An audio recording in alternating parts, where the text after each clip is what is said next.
we're going to do a couple of messages initially, and we will show now, and I believe, was everybody given the actual transcript of his speech? I think most people do have it, right? Okay, well, it'll be available also on the, it was in the packet that everybody received. Okay, fine. So if you received the packet, you received what we're about to hear. Okay, great. So let's play the message, the greeting to the Schiller Conference by Dr. Xu Wenhong, Senior Research Fellow, the Deputy Secretary General of the Center of the One Belt, One Road group of the Chinese Academy of Social Sciences. Dear Madam Helga LaRouche, dear participants of this forum, ladies and gentlemen, good afternoon. I'm very honored to be here to talk about One Belt, One Road initiative in front of you. Many thanks to the organizer for this kind invitation. As we all know that for the past 4 decades, the world has been watching China's unprecedented economic growth. Now, we know that the secret of China's rapid rise, the panacea consists of a peaceful and stable environment, investment in infrastructure construction, close regional and global cooperation, integration of worldwide resources, trade collaboration, better access to education, and closer people-to-people exchange. That's why the rest of the world was counting on China during the international financial crisis starting from 2008. And China has become the second largest economy on the planet since 2010. The expectation for its performance on the world stage has been ever increasing.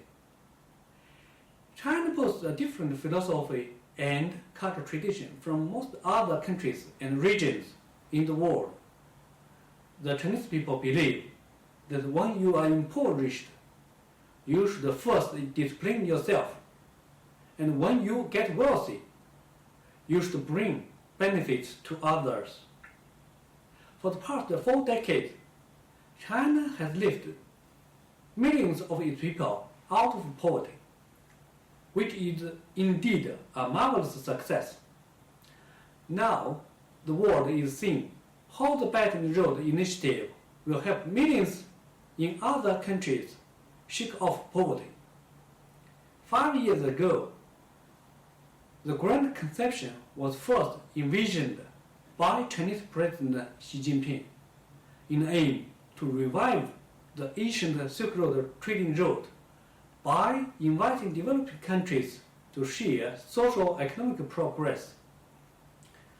Now, 5 years later, the majority of the countries involved in the Belt and Road initiative have scored major progress through closer cooperation with China.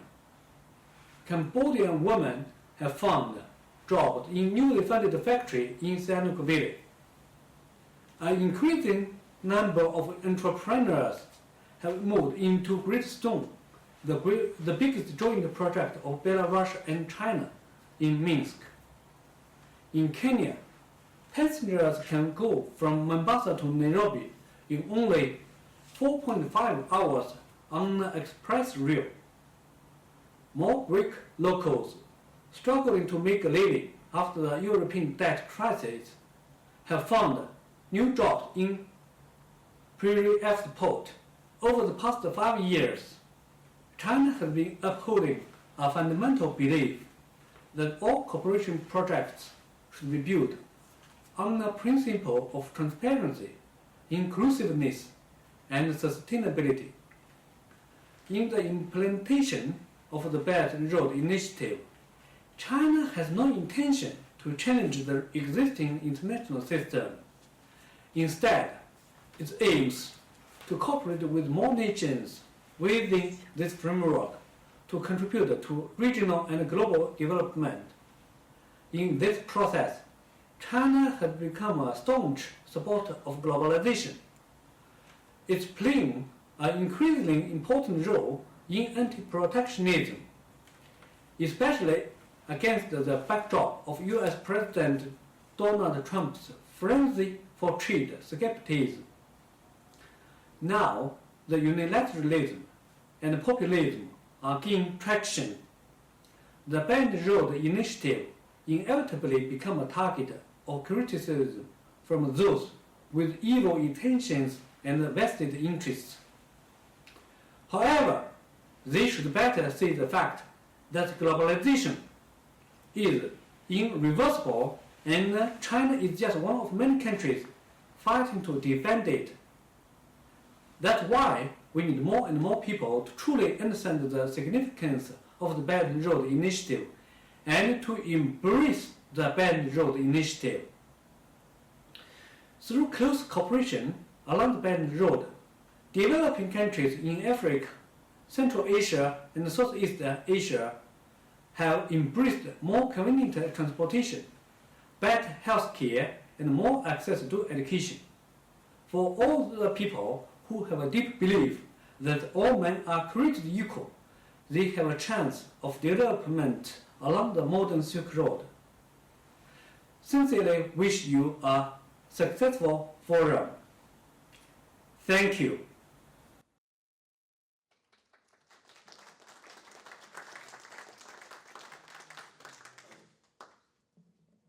We have a statement also from Liliana Gorini, who represents the Schiller Institute for Italy. She says this: here's my short message to the conference. Italy and China should cooperate to develop Africa. By Liliana Gorini, chairwoman of Movisol, LaRouche's movement in Italy. In the last weeks, also thanks to the campaign of the Schiller Institute on the Belt and Road Initiative and the Trans-Aqua Plan for Lake Chad, which has seen the first direct cooperation between Italy and China in the development of Africa, we have been giving assistance to a number of important statements from the Italian government and other important sources in favor of a closer cooperation between Italy and China to develop Africa, and in this way contribute also to the solution of the refugee problem in which Italy has been left alone by the European Union. Italian Finance and Economic Minister Giovanni Tria was in China for an important mission and gave an interview to CGTN in which he explained that, quote, Italy and China have many complementarities and can develop synergies in infrastructure investments, technologies, food, and aerospace. Italy is the second largest manufacturer in Europe and the seventh in the world. China is developing fast a high-quality industry and technology. We can put together those technologies and operate together in China, Italy, and also third countries, end quote. African nations should be a prime target of such cooperation, as was underscored by Undersecretary Michele Gerasi, who created a task force China in the Ministry for Economic Development in Rome. In an interview, Gerasi explained that Chinese investments in Africa, quote, have a return for us Italians, because first of all, it helps to stabilize countries where our companies are active. Furthermore, I believe that it is a duty for an advanced country such as ours, not so much to host those who flee from the African continent, but to help Africans not to leave their own lands. It is the only win-win solution for everybody, end quote. In an article for Global Times 2 days ago, Professor Fabio Massimo Parenti, Associate Professor of International Studies at the International Institute Lorenzo de' Medici in Florence, writes that, quote, Europe and China must come together for Africa. Cooperating with China on the Maritime Silk Road, which involves the ports of Genoa, Trieste, and Venice, will also be the key to relaunching commercial activities in Genoa, which has been hit badly by the collapse of the Morandi Bridge, which made 43 victims and was the result of budget cuts and the lack of maintenance.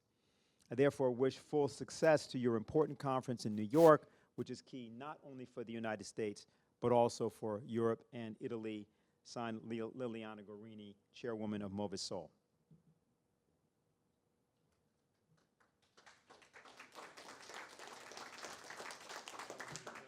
Okay, let me just ask Elliot, are we ready for Q&A or not? Okay, very good. So we're now in the question and answer period, and if we have any questions for Jason from his presentation from before.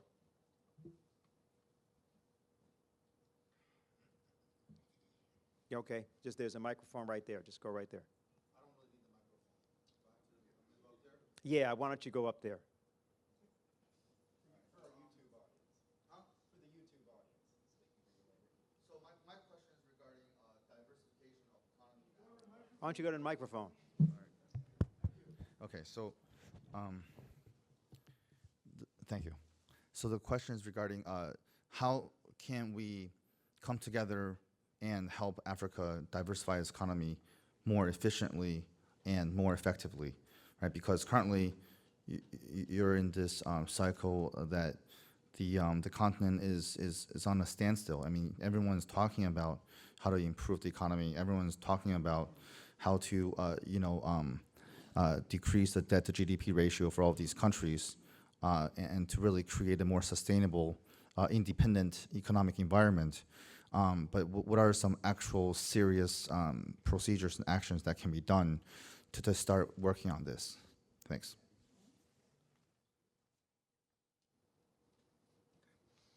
So, although progress has not been as rapid as it should have been, progress is occurring nonetheless. For example, the World Bank's poverty indicators showed a decrease in poverty of 12% over the past decade and a half in Africa. It's still very high, over 40%, but it is an improvement. Just put that on the table. In terms of how we're going to get that, because there's a lot more that's involved in infrastructure. Having a manufacturing economy requires having know-how. It requires having people familiar with the business. It requires having supply chains. It requires having transportation. So in areas that are very effective or intense in manufacturing, there's a whole area with its suppliers. We saw this in the Midwest in the United States, where you'd have an auto factory with all of its suppliers. You see it in the booming industrial cities in China, for example, where there's not just a factory that gets all of its components from very, very far away. Frequently, the suppliers are then also very nearby as well. When it comes to Africa, and I don't want to say more than I'm qualified to say on this. One of the major factors is infrastructure. So if you don't have electricity that's functioning 24 hours a day, there's just a limit. There are all sorts of manufacturing processes that just aren't going to be worth it to invest in setting up a plant if you don't know you're going to be able to run it all day, if you're expecting to be able to do that. So without the energy, without the transportation, the value of the land becomes less. So that's one thing, is that there is a major role to play in infrastructure, which is different than the business role, because businesses don't generally build big infrastructure. They do business in a network that's created by national or regional decisions to build an infrastructure platform that then make certain business opportunities possible. So I think that with the kinds of things that we've been focusing on, the big things are going to be some of the specific projects I had mentioned. The Grand Dinga Dam, that'll be a huge electricity supply. Lake Chad has been dwindling in size, and the area around it, home to over 10 million people, has got, I think, one of the largest concentrations of people who are out of their homes, people who don't have any stability in their lives. Terrorism, Boko Haram, etc. Refilling Lake Chad with the Transaqua project, it's another very large project, but it's the sort of thing that gives a long-term basis for business to then take place. As far as how businesses should go developing in the area, I am not going to say more about that than I feel confident saying. So that's why I'm going to just leave it on the very general concept about infrastructure as a platform and the need to have financing that makes it possible for something with an indirect benefit to get the financing it needs. One distinction to draw. Some projects are financially viable. Some projects are economically useful, but not financially viable. That is, private investors, it wouldn't be worth their while to put in money to build a road or something like this, even though for the country as a whole, it's a beneficial thing. In the US, we do not currently have an adequate mechanism to finance things whose returns are indirect in this way. This is why we need to have a national banking approach to make it possible to finance infrastructure that isn't dependent on generating a direct return. So that's more general than Africa in particular, but that's what I can say.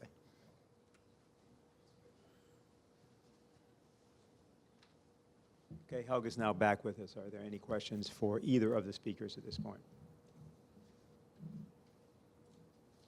Yes, could you go to the microphone?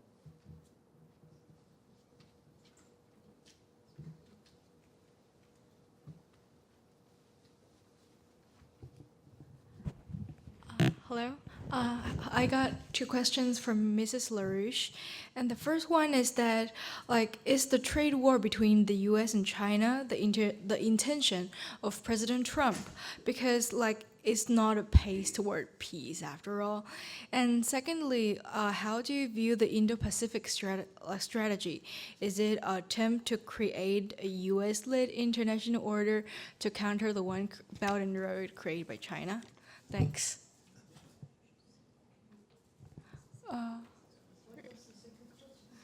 The Indo-Pacific strategy. What do you think of it?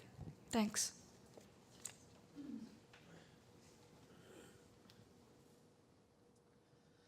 Well, as I said earlier, I do not think that Trump wants to have a trade war. I think that he thinks that this is the correct thing for the United States, to put up tariffs, to protect the non-existing industries like steel and aluminum and others. I just think it's the wrong thing. I think it has consequences which he does not fully think through. I think that the damage which is done internationally with it, especially in the relationship with China, is really bad, because, I mean, the argument being made by some people is that this is the American system. You have protectionism against free trade. But I have been pointing out to people that, first of all, the free trade issue has to be looked at in its specifics. When Alexander Hamilton and H.C. Carey and Friedrich List wrote against the free trade system, they talked about British imperialism. And they talked about a system which would keep the wages of their own working class low, to maximize the profits, and then control the trade relations. And that is the essence of free trade. But China is not doing that. They are not keeping their own population low. They have been raising 800 million out of poverty. They're increasing the living standard of their own population to be a good middle class. So this is not your typical British free trade system. And especially, the British free trade would control the trade in order to keep the other nations backward. Like the import cheap, export expensive. To import cheap, you have to have low wages and so forth. China is doing the exact opposite. They are offering the most advanced technologies to developing countries. They offer them to be part of the space program. They're engaging them in all kinds of advanced scientific projects. So in a certain sense, it's a different relationship. The young America to the British Empire was a completely different thing than the United States, which is not entirely an undeveloped country. It's just has certain, due to the outsourcing, America has lost certain industries, but otherwise it has some very high-tech areas. So it's not your typical young economy, which you must protect through protectionist methods. And furthermore, I re-looked at Friedrich List, who is really a very important element in this whole discussion, because he is very popular in China in particular. And he clearly said that, you know, trade barriers should be not there if they are not needed. You know, so it's really the wrong approach. And frankly, that's why we are pushing the new Bretton Woods system as going completely outside of this bankrupt system, which you cannot save anyhow. You have to have a new system, a new Bretton Woods system, a new credit mechanism, a global credit mechanism. Each country has a national bank.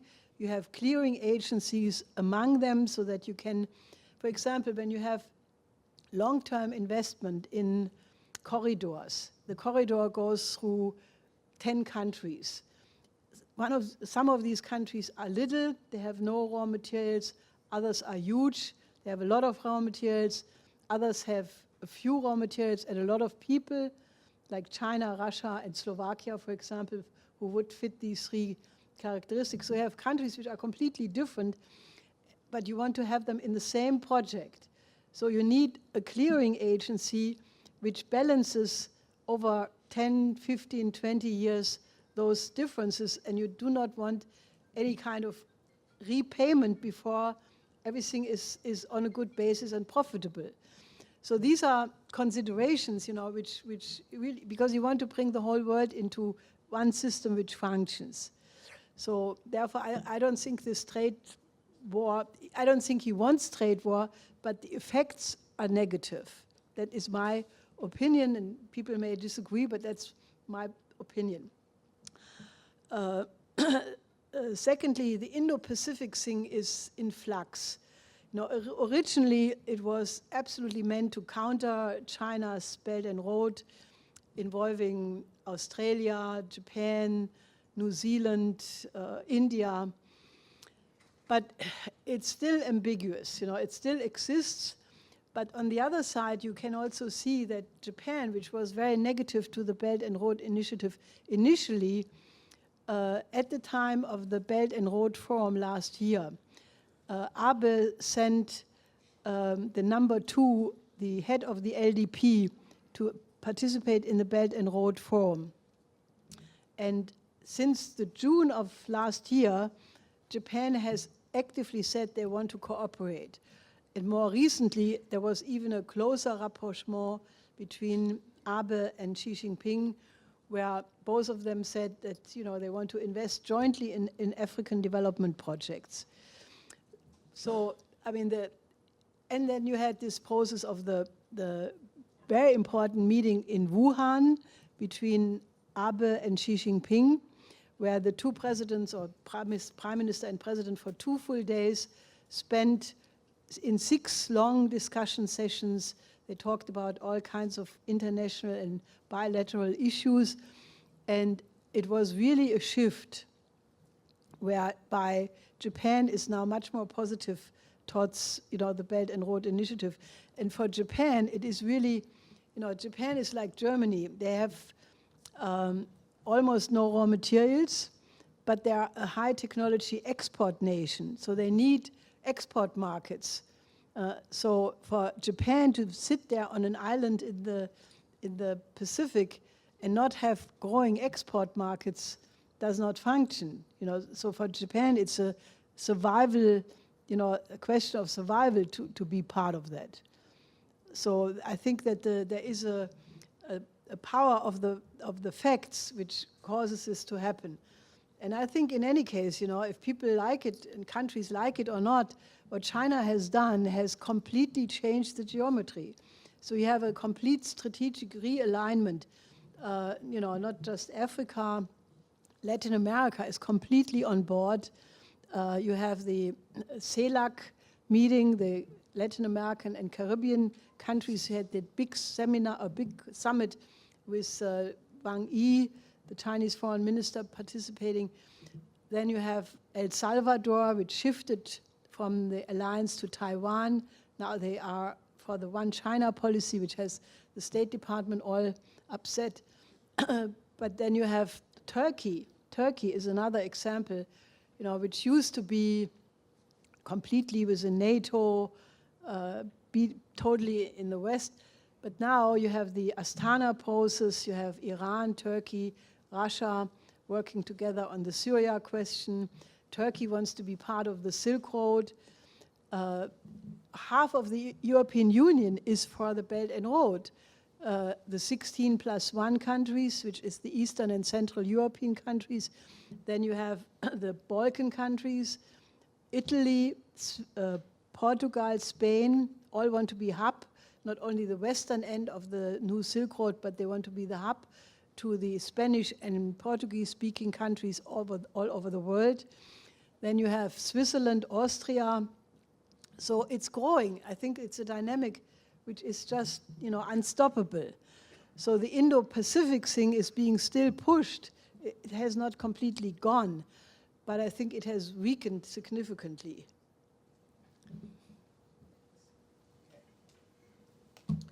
So now we're going to go to State Senator Richard Black, who I believe is now connected with us. I think everybody here should be familiar with him. He is an American patriot of the highest order, and he has recently returned from Syria, where he held discussions with the president of that nation. And he has, as he has always done for the last several meetings of ours, made himself available today to give us remarks. So, Senator Black. Hey, how are you? It's very good to be with you. I am just back from Syria. I was there from the 1st through the 9th, and it was a tremendous trip. I covered a great deal of the country. I went all the way from Damascus to Aleppo and to other places in between. It is interesting. This was the second trip that I've taken. I was over there 2 years ago, and at the time, I went to the city of Palmyra. Palmyra had just been liberated from ISIS, and so I paid the visit, and shortly afterwards, ISIS counterattacked, and they seized Palmyra once again. Things have changed enormously. I met for 3 hours with President Bashar al-Assad, who, contrary to mainstream media, is an extremely rational, highly intelligent, and I think very decent individual. He was really almost joyous. He felt that peace was at hand, a feeling that was shared by people just across the country, everywhere that I spoke. Whether I was talking with shepherds out in the desert, they were all so delighted that the terrorists have been driven from Syria in almost every area, and they were looking at returning to peace, having the refugees, having their relatives return, and then rebuilding the country. So this was the spirit. You can see the country being rebuilt all over. And I'll tell you this: the security. I had very, very light security, even though I traveled, for 5 miles through open areas. Had very light security, and previously, when I traveled, I had to have a 12-vehicle convoy with 3 automatic cannons and air support, attack helicopters, and a MiG jet. This time, just I had 1 carload of troops, and I don't think they were probably the elite Secret Service of Syria, and so anyway, tremendous change, tremendous positive change. So everything was going well while I was over there. Subsequently, what has happened is that the remaining terrorists, the worst of the worst, have been trapped in Idlib province. They are under the general command of a fellow named al-Julani. Al-Julani is he is the top commander of al-Nusra, which is al-Qaeda in Syria. Now, just to remind your listeners there, al-Qaeda was the group that flew the planes into the Twin Towers and the Pentagon on 9/11 and killed 3,000 Americans. So the commander of this force is al-Jilani. He also is a major commander for ISIS in Nineveh province. And so he has taken command of Idlib province, where a great battle is looming. The Syrian army has surrounded it and are set to move in and to crush the greatest terror army on earth. The civilians within Idlib are desperate to be liberated. Many of them have escaped and gotten out. The Christians there are being ferreted out and beheaded whenever they can be detected. And they talk about the families of the terrorists, and they say, well, you know, we have to show great sympathy towards the terrorists' families. What we need to recognize is that typically the wife of a terrorist is a slave. She has been captured in battle, and the rule that the terrorists follow is that a woman who is captured, that she, her daughters, her children are sex slaves, and they are traded back and forth among the terrorists. So here we are. I think I and the rest of the world, the rest of the informed world, are shocked that here we are right around the time of the anniversary of 9/11, and we have thrown our full diplomatic and military weight in support of al-Qaeda. We are now fighting shoulder to shoulder with ISIS and with al-Qaeda, and we are putting out these wild claims that there's going to be a Syrian gas attack, another one of these false flag gas attacks. And so just recently, One America News did an excellent article, and they actually were able to get some of the footage that has been prepared of a fake gas attack, and it has been released to certain media outlets, and they will be told when they are to release this film of this supposed gas attack.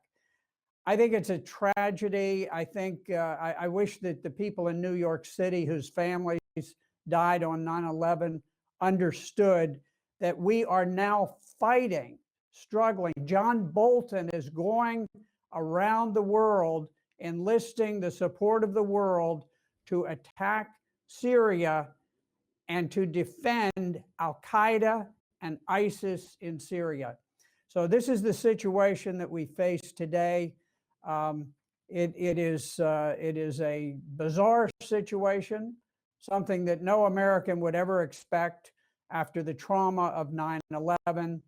And so I'm hoping that as we get the word out, we make it more difficult for the deep state to engage us in an escalation of this 7-year painful, brutal war in Syria. Thank you very much.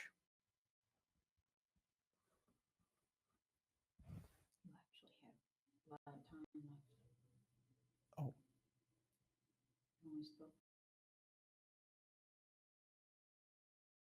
We can, let's see, it's now 3:15. We can, is Senator Black staying with us here for a moment, or is he off? What is the story? Oh, he's there. Oh, you are there. Okay, very good. So we can entertain 1 or 2 questions for him if anyone has anything immediately to address to him.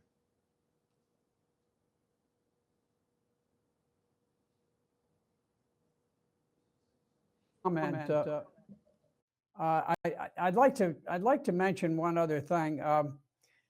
one of the policies that has been followed by President Assad has been reconciliation. And the idea is that there's actually a Bureau of Reconciliation, and they talk with rebels in various towns, and they get them to surrender their weapons and so forth. And in exchange, they're given amnesty. Those who have not fought on behalf of the Syrian army actually join and fight on the front lines. I was extremely skeptical. When I first heard of this, I thought all they're going to do is they're going to act as though they're going along with it, and as soon as the opportunity arises, they'll stab the Syrian army in the back. In fact, the people of Syria have so turned against the war, and so they've had experience now with these foreign jihadists that we have recruited from all around the world. The United States recruits them, arms them, trains them, sends them off, and they man al-Qaeda, they man ISIS, and many of these towns that that joined the early revolution have said, this stinks. This is not what we want. We want the old Syria that we had before. And so from all reports that I can obtain, reconciliation has been a resounding success. And so it has pacified the country. And for this reason, I was able to stop at obscure places.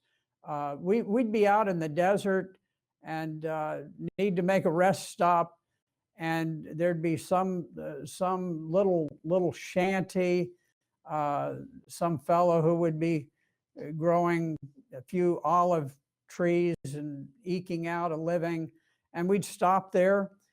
We weren't there to question them or to interrogate them. We were there to use the restroom, honestly. And but they would volunteer, and they would say, we are so delighted that the terrorists have been driven out, and we want to express our gratitude to President Bashar al-Assad. I have heard this from peasants, from people who sweep streets, who clean toilets for a living, all the way up to members of parliament. And I met with the head of the parliament and with a good portion of the parliament of Syria. And I will tell you something that the mainstream media won't tell you, is that the parliament has a substantial number of women who are the top legislators. We're always told that, oh, the Sunnis don't have any authority. And the fact of the matter is that the president's wife is a Sunni, and she is very powerful, not only nationally, but within her own family. The president's principal media and political advisor is Sunni. The Grand Mufti, who is the top Sunni authority in Syria and surrounding locations, is an ardent supporter of the president. Most of the Syrian generals are Sunni. Most of the top officials in government are Sunni. And so this whole myth that was created as part of the justification for going to war was somehow we needed to sort out which religious group would control the country. So I just wanted to point out that the reconciliation has been a very surprising, to me, a very surprising success. And the country has clearly come together. There is enormous unity, and I think there's probably not a politician in this country that would not die to have the popularity ratings of the president of Syria. Okay. Gentleman over here.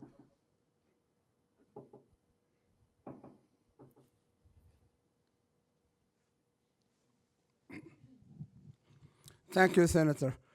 I'm just wondering if the question that was asked during September 11, if someone like Bin Laden and his group living thousands of miles away from the United States were able to coordinate 3 different attacks in New York, Washington, and without an internal assistance. By listening to you now and telling us United States is fighting shoulder to shoulder with Bin Laden and others, that raises a very serious question. Even the attack in our land in September 11 is coordinated with Bin Laden and some other people. Is that question a legitimate question, you think, or just coincidence? Thank you. Well, I think it's an excellent question. I'm always very careful to speak only in terms of proven, established facts. But I will tell you this, that on 9/11, the United States was attacked by Saudi Arabia.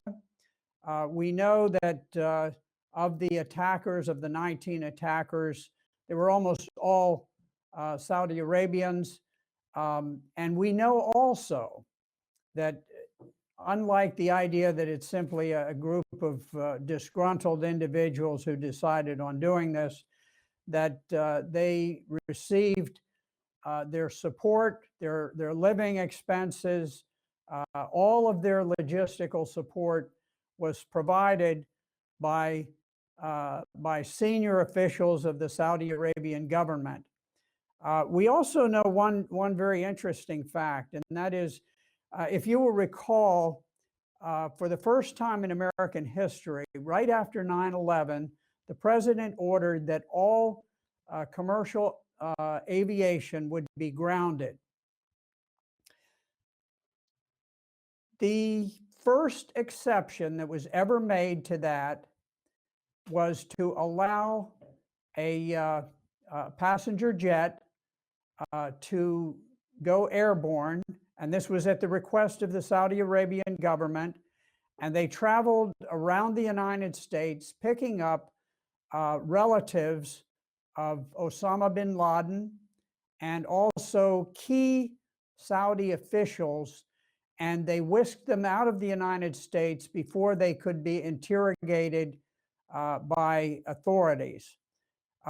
We also know that when the 9/11 Commission was performing its work, they did very good work, they were very diligent in what they did, that they were stonewalled by the FBI and by other government agencies, where they obviously had been told, tell the 9/11 Commission as little as possible. So those are facts that I know. I won't speculate on who, other than the Saudi Arabians, attacked the United States. I will tell you for a fact that the United States on 9/11 was not attacked by Iraq.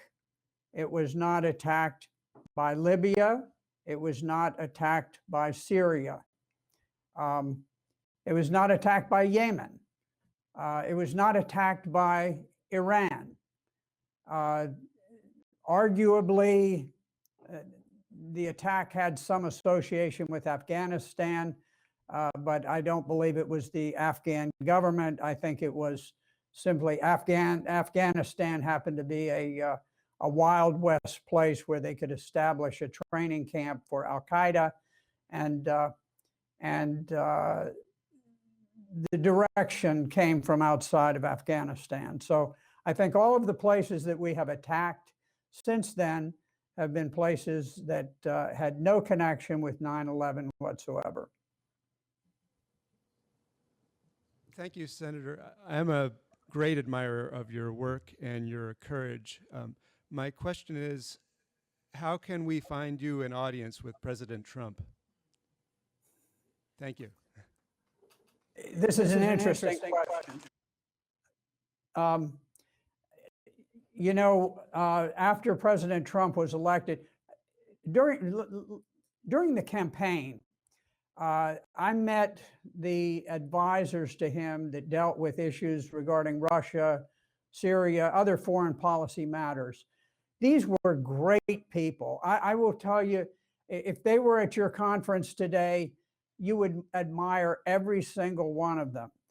The one that emerged as the most prominent and most qualified individual was General Michael Flynn. Michael Flynn was a man of peace. He was a man who had been the head of the Defense Intelligence Agency, probably the cleanest of all of our intelligence agencies. He knew where all of the skeletons were buried. He knew the folly of our policy in many instances, and he also understood diplomacy. He understood that you can't always do what you want exactly the way that you want it. I don't want to overstate this because you know, he would not mark me among his dear friends or anything of that sort, but we exchanged a series of texts, and the last text is he said, you and I have to get together within the next week. And I said, fine. I said, let's do that. And then, not having anything to do with me, the deep state, when he was made the national security advisor, which is the individual who meets most frequently during the day with the president. When Michael Flynn became the NSA, this set off panic alarms with the deep state, because these are people whose wealth, whose fame, whose prominence all derives from the continuation of wars. And so he had to be removed.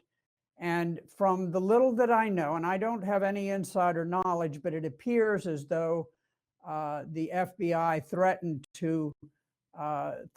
to bring criminal charges against his son. As a good soldier would do, he threw himself in the line of fire to protect his family, and he agreed that he would plead guilty to some nonsense that would satisfy them. He is a man of enormous honor. I hope that the president at some point will pardon him for whatever he's done. We know that Papadopoulos was just given this 14-day sentence. It probably cost us $20 million to put him in there. And I'd like to make an offer right now that if they would like to put me in prison for 14 days and just simply pay me the 10 or 20 million dollars, I'll just sign up and say, yeah, I jaywalked on such and such day, and they can do that. But the objective, the reason that Michael Flynn was the first individual who was removed from office was the threat that he posed to the deep state.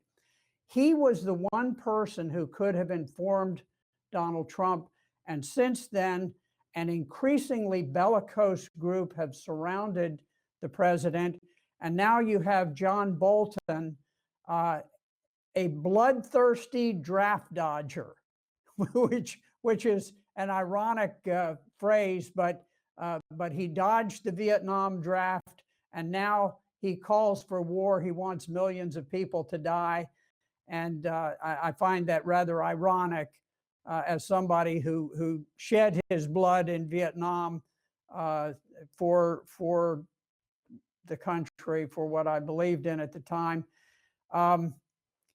We also have Nikki Haley, and I proposed today to a friend of mine that perhaps we should have the Nikki Haley Award, which would be a necklace with atomic bombs decorating it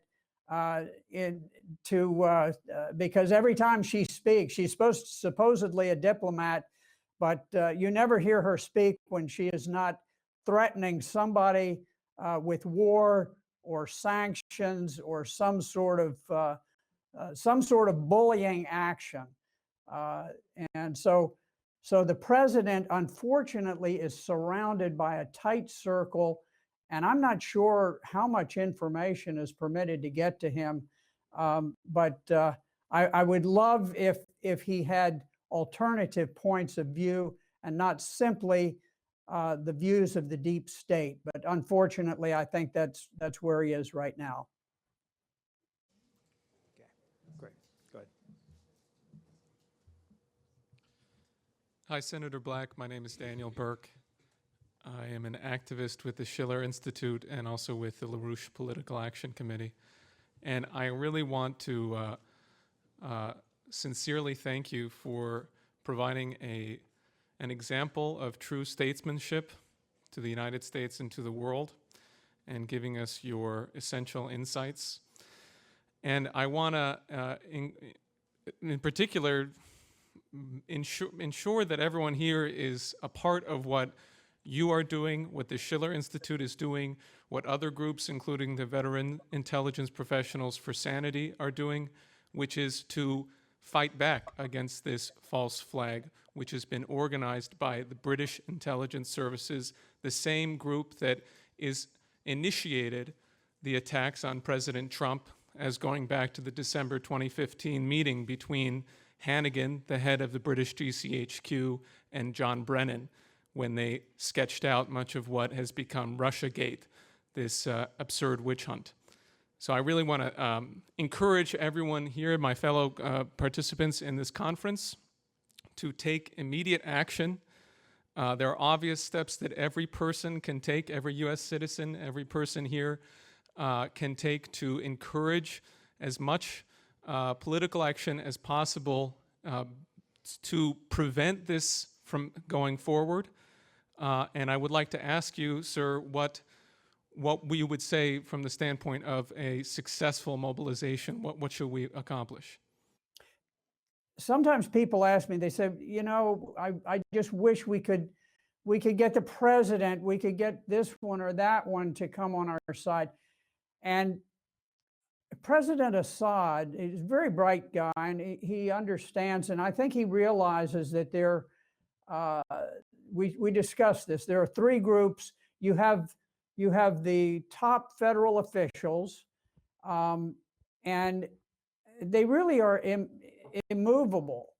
We have a couple of people who have spoken out, Tom Garrett, congressman, and Tulsi Gabbard, and there were others. Rand Paul, of course, is a tremendous hero of this. And but by and large, as an institution, the Congress is immovable, and of course you've got ordinary citizens who would not be able to find Syria on the map and might not know what continent it lies in or anything about it. But in between, you have this broad group, and I describe it very roughly as the foreign policy elite. Now, that's a vast overstatement because I'm including really anybody who has an interest in foreign policy, who takes note of things that are said about what's going on in the Middle East. And this is the group that I think we can best influence, and we can, through them, we have our best chance of moderating the American, just this terrible, incessant desire to topple and bring about a coup in Syria, overthrow the duly elected government, the government recognized by the United Nations, and we want to overthrow it and replace it with al-Qaeda or some similar group under the control of Saudi Arabia, which will then butcher the 2 million Christians, the 2 million Alawites, who are known as the Friends of the Christians because they're very westernized and modernized. There will be a bloodbath of epic proportions if we succeed and if we overthrow the legitimate government of Syria and put in place a puppet government hated by the people. It would be a quisling government, just like Hitler put a quisling in charge of Norway during the Second World War, and the people despised him. I think what we need to do, we need to get the word out about the false flag gas attack so that we blunt it when it finally is pulled off and people realize, okay, this is what they told us about. I heard about it a couple of weeks ago. Here it is. Yeah, it's a fake. I was told it was a fake, and here it is. It's just like they told us. So I think that's right now, this is the biggest single thing that we can do. Thank you very much.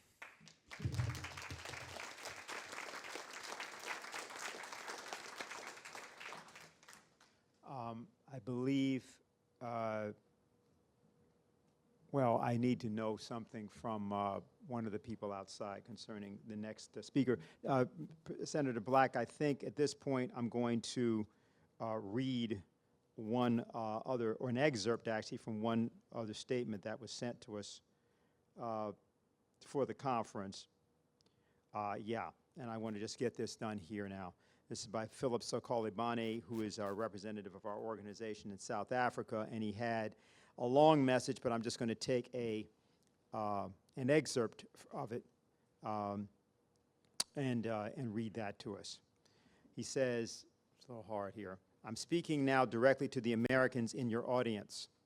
Your nation was founded on the two interrelated self-evident principles. First, that all men are created fundamentally equal by our Creator, and second, that governments are instituted among men to serve the best interests of all people, offering opportunities to realize their full creative potential, not by serving the interests of any imperial state or any elite, but by providing conditions to promote their general welfare. Your great American President Franklin Roosevelt believed that. To secure the blessings of peace and prosperity to the American people, this principle of the general welfare must be extended to all nations. Your President Donald Trump is being savaged in an ongoing attack by the British Empire, which seeks a coup and regime change in your own country, such as it has been accomplished elsewhere with the help of his assets, such as the Queen's own Barack Obama. I have invited Mr. Trump to visit my country and Africa generally so that he may see for himself the damage, destruction, and death wrought by British imperial policy, but also see the great possibilities for change for the better.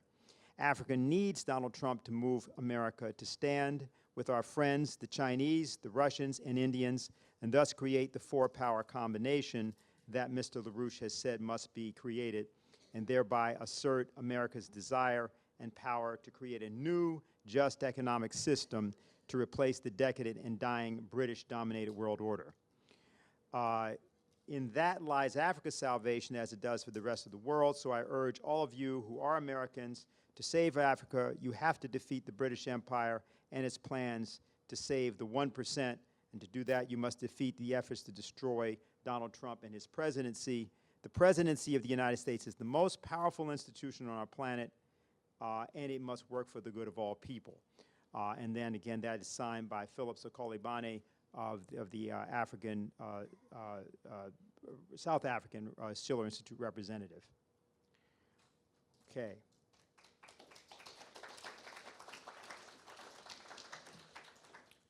Okay, just stand by for a minute here.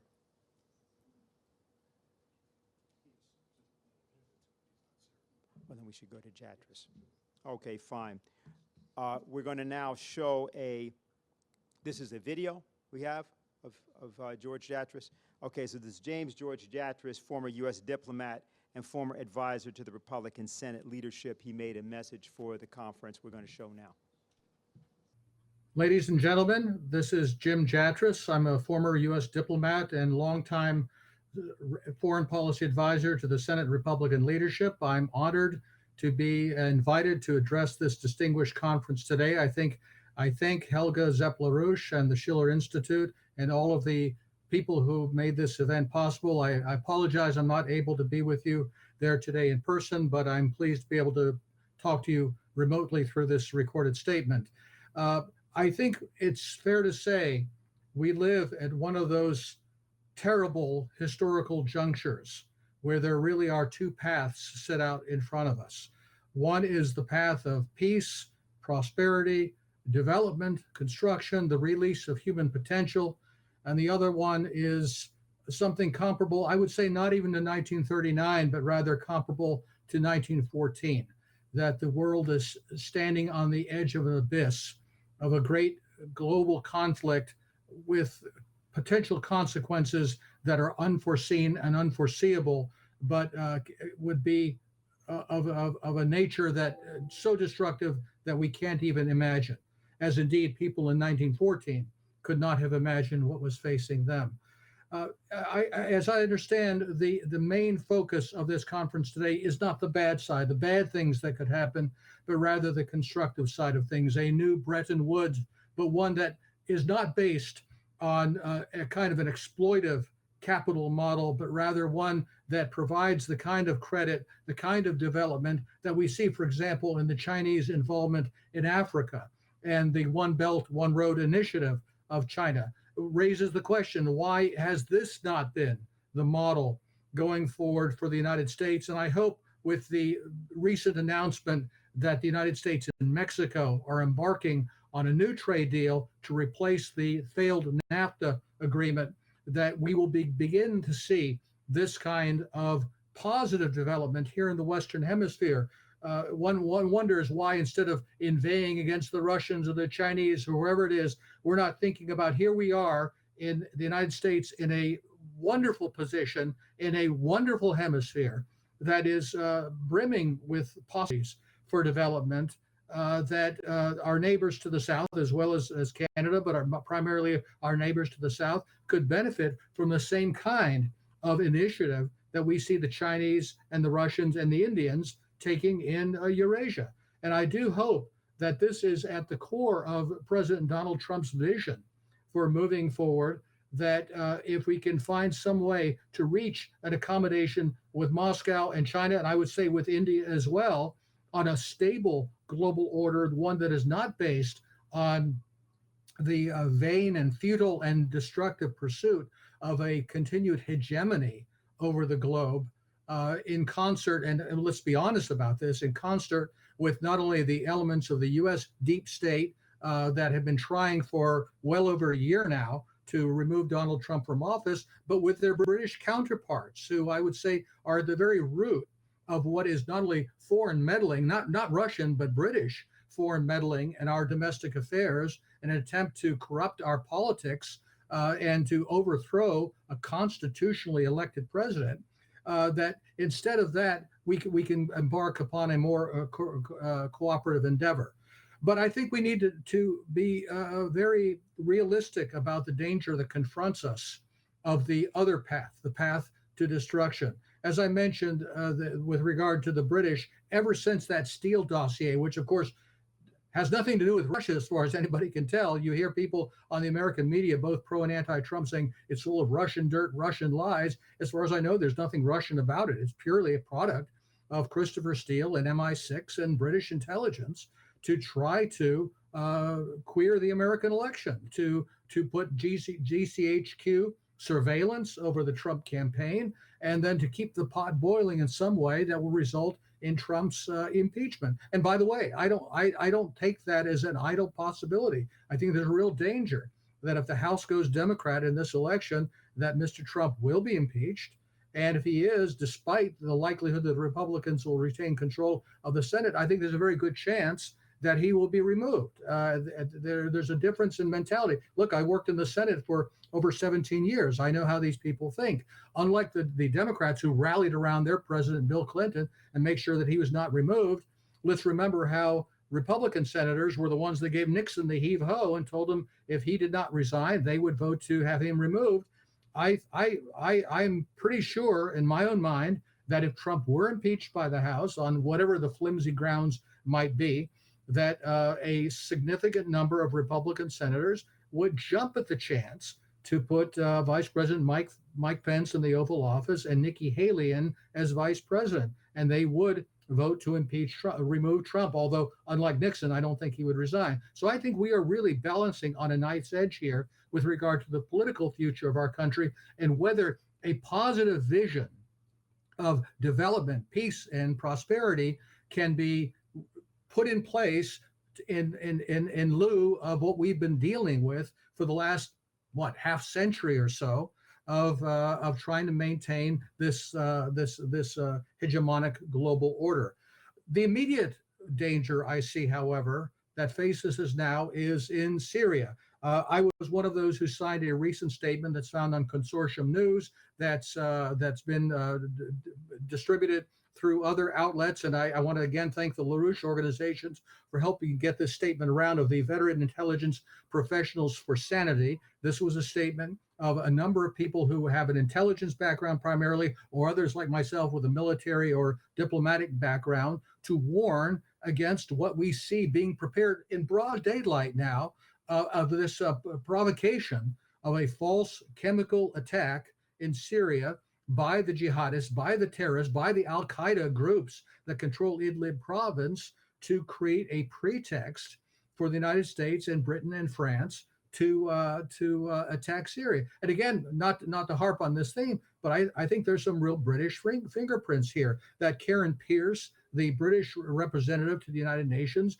drew a connection the other day in her comments between the Skripal poisonings, of course, falsely blamed on Russia and the United Kingdom, and also use of chemical weapons in Syria. It's the Russians using chemical weapons everywhere. Well, that's one way to look at it. The other way to look at it is we have a staged British provocation with the Skripals inside the United Kingdom, and we also have the British secret services supporting the so-called white helmets, who are simply the PR arm of al-Qaeda inside Syria. And they're taking a leading role in this provocation, which the Russians have exposed what the leading role of Britain will be in this provocation. Everybody hears it, everybody sees it coming, and you can bet your bottom dollar that when it is unleashed, and unfortunately I expect it to be unleashed, that the American and British and other world media will pick it up without any examination, without any question, to say, the Syrians have used chemical weapons in Syria again.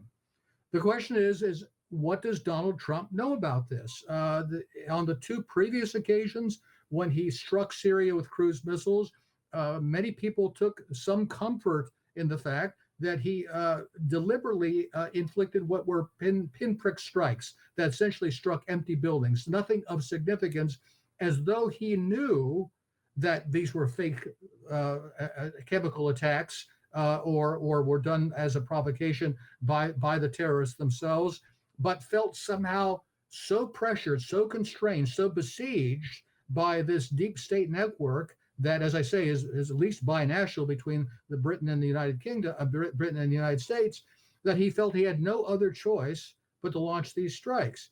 That worries me now when we hear people around him, Secretary Pompeo, National Security Advisor John Bolton, and others, Nikki Haley, of course, saying that if there is another use of chemical weapons, which of course will also be false, that the response from the United States, Britain, and France will be more robust. There's even talk about striking Damascus, government targets, Russian and Iranian targets, even talk of a decapitation strike to kill Assad personally. There seems to be a kind of a almost giddy recklessness among American policymakers with regard to the Russians. Let's remember when a number of Russian mercenaries, contractors were killed near Deir ez-Zor several months ago, that you heard people on the news talking about with a kind of a sanguinary glee. Oh, we killed 200 Russians. That'll teach them. All we have to do is roll up that newspaper and hit that Russian the dog on the snout, and he'll learn his lesson. The Russians have massed their forces in the Eastern Mediterranean too. And there's reason to suppose that, having informed us in good faith that this was being planned, that if their forces are targeted, if Russians are killed, they will not take this lying down.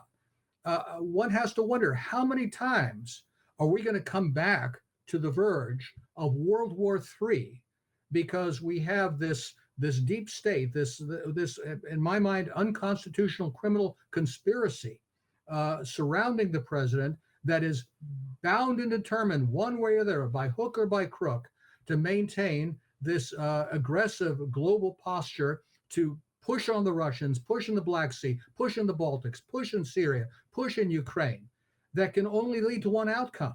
I have to ask myself sometimes, in the years immediately leading up to 1914, those last peacetime years, say from 1910 to 1913, how many people had any inkling that their lives were about to be forever changed, and for many of them prematurely ended? I don't think they could have had that sense. There's a former German official, Willy Wimmer, who recently said that 2018 may go down in history as the last peacetime year,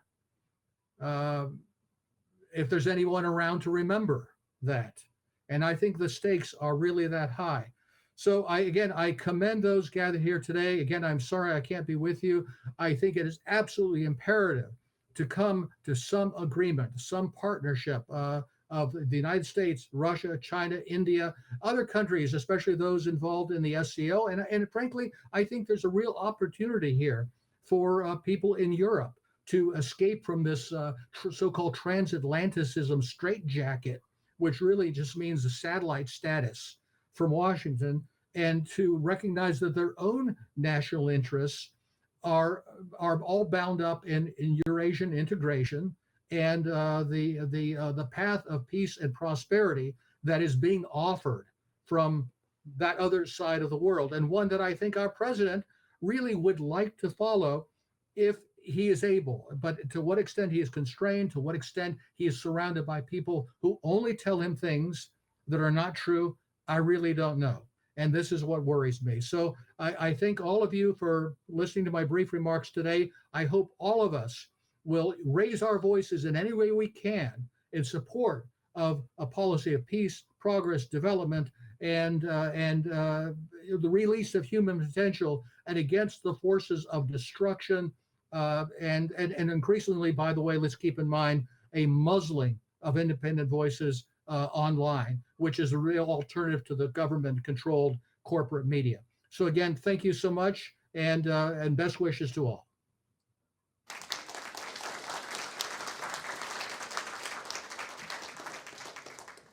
We're very happy to introduce now our next speaker, who has a limited amount of time, and we're very happy that he was able to make it here to speak to us nonetheless, and that is Dmitry Polyanskiy, the first Deputy Permanent Representative of the Russian Federation to the United Nations.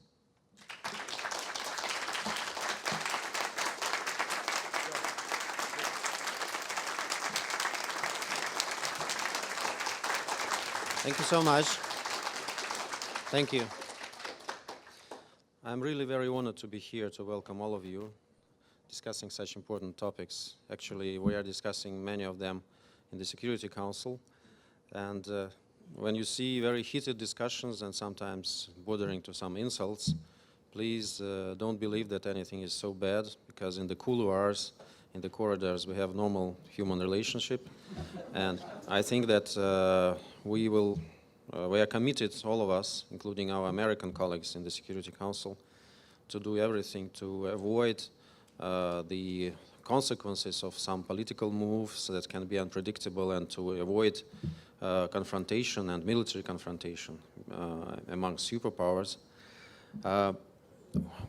You know, we are living in a post-truth world, and a lot of things that are being said or done or presented on TV or mass media seems to be unrealistic, absurd, and they do not have very much in common with the reality. It's very much like our work in Security Council. So something you see on the surface, and you say, oh, come on, Russia is struggling with the United States, they are not speaking with each other, they are sort of trading insults, but something that is happening behind the closed doors is more reassuring. That's why we think that we need to wait a little bit and to make this this period of our relations pass away, because we know that there are a lot of clever people in America. We don't have problems with common Americans. They're very friendly, they're very intelligent, and their attitude towards my country is very open, and we appreciate it very much. We have problems with some of representatives of political establishment, actually almost all of them, but but that's how it happens. There is a lot of things being said that are not linked to the things on the ground, so on the ground situation is better. Yes, we have very difficult, harsh times in Syria, but we are still speaking with each other, and our military people are interacting. It's about our relations with the United States, but there is another track which is very reassuring. I think we have very much advanced in building our partnership with China. These days we have Eastern Economic Forum in Vladivostok, and there was a very important meeting between our leaders. A lot of contracts are being signed, and some commentators, some analysts say that this is really a genuine start of Russian-Chinese economic partnership, first of all, because there are so many threats coming from this part of the world vis-à-vis my country and vis-à-vis China, that inevitably we have to adjust our policies, we have to close ranks. This is not friendship against somebody, it's sort of a win-win situation as we see it. We're absolutely sure that, if I can use this metaphor, this country is a little bit ill for now. It's a light flu, maybe, I hope. So, but we think that it will be cured at some point of time. And we will wait. We have good medicine for this. We give it step by step. We hope it will be efficient. So we do not lose hope, and we try to build positive agenda. We still are very much keen on multilateralism. You will hear a lot of opinions in the coming weeks when we have high-level week in General Assembly of the United Nations. Not all of them will be coinciding in their messages, but I hope that most of them will be quite friendly, quite open, and in favor of multilateralism, in favor of friendship among people and economic partnership. I think it will be for the benefit of all of us, of future generations, and that's what we are keen to do, no matter how difficult it may seem. And with your help, of course, I think we will move forward, and let's not lose hope. Let's hope for the better. I wish all of you good luck, success. Thank you. I'm sorry not to take any questions this time, but I really have to rush to another meeting. And the traffic is terrible in New York City, especially in this part. Yes, so I need to rush. Thank you very much.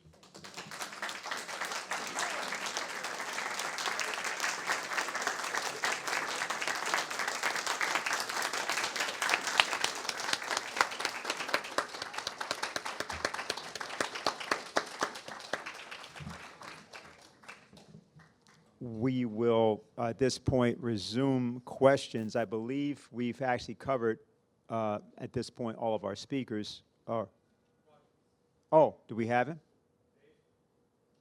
We have him. All right, so is he available? Do I have to really? There he is with pinstripe suit and all. What you mean to say is, get me Roger Stone. That's Roger Stone. I think people know something about him. I don't think he needs an introduction to this audience. He's got a serious message, but he's always fighting to get out the truth, and we're just going to let him go ahead and lay out whatever he'd like to tell us. Mr. Stone. Thank you very much. First of all, I guess I should say that I'm delighted that this worked out logistically so that I was able to join you. I think it's very important to say at the top that the work that the International Schiller Institute is doing for both peace and prosperity around the world is very important work. I first became acquainted with Dr. Lyndon LaRouche back in 1979 when he was a candidate for the Democratic nomination for president and played a very important backstage role in the election of our last outsider president, Ronald Reagan. And I have great admiration for Helga Zepp-LaRouche, who is with you today. I think these people are doing an extraordinary job to try to forge greater understanding of the international issues that would bring my country, the United States, Russia, China, and virtually every country on the globe into some kind of harmony so that we can all live in both peace and prosperity. So I salute you for being there today and participating in this conference. I have been a friend of Donald Trump for 40 years. I first thought of the idea of Donald Trump as a plausible and viable presidential candidate in 1988. I thought of this because I saw that he had the courage and the determination and frankly, the fortune and the public recognition to be a viable candidate, but also that he was not beholden to any of the special interests, any of the neocon elements that have driven the United States into the ground, into 30, almost 40 years of unprecedented decline. I tried to get Donald Trump to run again in 2000. I wanted to challenge both the Republicans and the Democrats. But he correctly determined then that probably one needed to be either a Republican or a Democrat to be elected president because of the structural prohibitions to an independent candidacy, meaning it's difficult to get on the ballot, it's impossible to get into the national debates, and so on. By 2012, I think he was ready, but the country was not quite ready, meaning I believe the United States had to suffer all 8 years of decline under Barack Obama and his globalist policies before they were ready to entertain the idea of a president who had never held public office, who had never been a governor or a senator or a general in the military, which may be the most political job of all.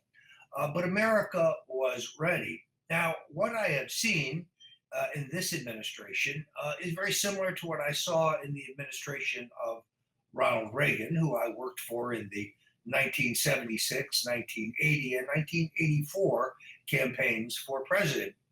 When the political establishment, when the two-party duopoly, when the globalists that we call the neocons cannot defeat you, they seek to co-opt you. They seek to surround you. Here's how the argument goes. Well, Mr. President, we know how all of this works. We're experienced in government. Let us help you here. Of course, they aren't interested in helping the president. They're interested in diluting or derailing his policies. Case in point, sadly, is the situation in Syria. How ironic that right after Donald Trump woke up one morning and tweeted that it was time to get our troops out of Syria, that Assad attacked his own people with a chemical weapons gas attack. Or did he? No reasonable person who understands geopolitics understands that people don't do things, leaders don't do things that aren't in their interest. Assad not only had the upper hand against the rebels, but we know that Assad entered into an agreement with the Russians, certified by Secretary of State John Kerry, that said he had no chemical weapons. We also know that Assad is a canny enough politician to understand that the world community would condemn him across the board for the gassing of his own people, which is why he didn't do it. It was most likely a false flag operation. And how many times can they pull the same stunt? This is now twice, and they're probably warming up for the third attempt to use this false flag technique. Sadly, the president has surrounded himself with a number of advisors who did not vote for him, did not support his candidacy, do not support his reform agenda, either on the economic front or the domestic front, or foreign policy front for that matter. and are committed to nothing less than his removal. It is extraordinary that despite these advisors, that he has cashed in the Iran nuclear deal, which was most likely, in my opinion, a fraud to begin with. And one has to wonder, why aren't all the terms of the deal in the document that was shown to the American people? What are all these side deals with hundreds of millions of dollars, pallets, literally, of American cash going into the pockets of Iranian politicians? Why weren't the American people told about any of that? Well, and then in addition, you have the president's economic record. Now, many of you may remember under Barack Obama, we were told that anything in excess of 2% GDP growth was just structurally impossible, couldn't be done. You don't understand the new world economy. America's greatest days are behind us. We just need to recognize we're no longer a world leader. Just get prepared to cinch in your belt and accept less. Well, Donald Trump doesn't believe that. In fact, Donald Trump's political establishment is his commitment to American exceptionalism, his patriotism, his belief in American sovereignty, and his strong desire for peace, better relations with the Russians, and, if they will come to the table, the Chinese. Oh my God, he's a peacemaker. We haven't had one of those since, I don't know, Richard Milhous Nixon. A man who reached a strategic arms limitation with the Soviets, a man who opened the door to China, a man who ended the Vietnam War on a much faster timetable than the Pentagon probably didn't really want to end it at all. It's kind of ironic that Bob Woodward is back in the news. Here's a man who lied about being a military naval intelligence briefer for the Nixon White House, lied about his relationship as a briefer for General Alexander Haig, the White House Chief of Staff, lied about Deep Throat. There is no Deep Throat, folks, and most certainly not Mark Felt, the FBI agent who was in a position to know none of the information that Woodward and Bernstein said was passed on by their source. But the same Bob Woodward who lied about Iran-Contra, lied about President Ronald Reagan. This is the man who said that he gained access to former CIA Director Bill Casey's room and conducted an interview in which Casey confessed everything. The problem with that is Casey had been felled by a stroke, and according to his doctor, his wife, and his daughter, both of whom are friends of mine, he had lost the capacity for speech. So how could such an interview take place? Simple, it didn't. And now you have the same phenomena where Woodward is lying about this president. Where I'm disappointed, and I say this candidly to you, is that the president shouldn't get down in the gutter with the New York Times. He shouldn't get down in the gutter with Bob Woodward. I can tell you exactly who wrote the famous anonymous New York Times op-ed right here today. This is breaking news. You know who wrote it? No one. It's a fraud. It's a fraud upon the people. It's a MacGuffin. It's a device designed to undermine the president. Now, let me say, before we move to some questions, that you have in Robert Mueller, ironically, the man who penalized Lyndon LaRouche as part of the prosecution team in Boston trying to silence that great world patriot, but also now on a mission, despite the fact that he could find no Russian collusion with the Trump campaign, collusion defined as coordination, conspiracy, working in concert. That never happened. Yeah, we have evidence of Russian meddling in our election. Do we think that we in the United States have not meddled in foreign elections, specifically in Russia? Who do you think financed the election of Boris Yeltsin? Why, that would be Uncle Sam. Were we interfering in the most recent Israeli elections? You bet your ass. That's what we do. But now we act like this low-level, ham-handed, ineffective Russian meddling, most likely done by people who have English as a second language based on their social media output, which had no effect whatsoever on the election, is being held up as proof of the success of Mueller's probe.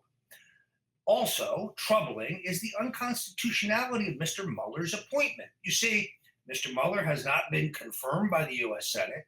There is no federal law in place that holds for the creation of his position. He has unlimited budget. He can take on as many hungry left-wing prosecutors as he wants.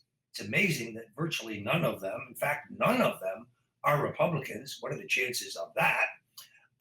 Yet we're told by the courts, at least so far, that his appointment is perfectly proper because he has the oversight of an elected official, Donald Trump, and an appointed official who was appointed by an elected official and confirmed by the Senate, Rod Rosenstein. Well, the problem with that is, but both Mr. Trump and Mr. Rosenstein are at a minimum witnesses and more likely subjects of the very investigation in which Mr. Mueller is engaged. After all, it was Mr. Rosenstein who got caught red-handed writing a memo to the president telling him how and why to fire FBI Director Comey. That came as quite a surprise to Comey because he thought Rosenstein was one of his closest friends. Rosenstein is mortified because he thought he could do this weasel act behind the scenes and he would never be outed. So his consolation prize for the deep state was the appointment of Robert Mueller. Mueller is an interesting fellow. He is the man who covered up Saudi involvement in the 9/11 attack on the United States.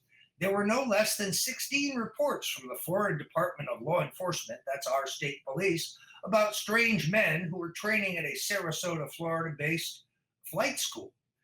Mr. Mueller failed to investigate those tips, but then after the fact investigated a local Sarasota area Saudi family that was harboring these men in their home. These Saudis had disappeared in the dark of night, leaving behind all their personal effects, their cars, their clothing, their jewelry, and Mr. Mueller certified for the Congress and the United States people that there was no ties between the Saudi family and the 9/11 plot. We now know that that was a lie. Freedom of Information Act acquired documents from the federal government prove it. But then again, it was Mr. Mueller who let 4 men rot in a Boston jail who were convicted of murders that he knew they didn't commit solely because it would have exposed mafia FBI informants in the Whitey Bulger case. Then there was the anthrax scandal. He arrested the wrong 3 men. The man he did ultimately arrest, amazingly, died in captivity within 24 hours of a Tylenol overdose.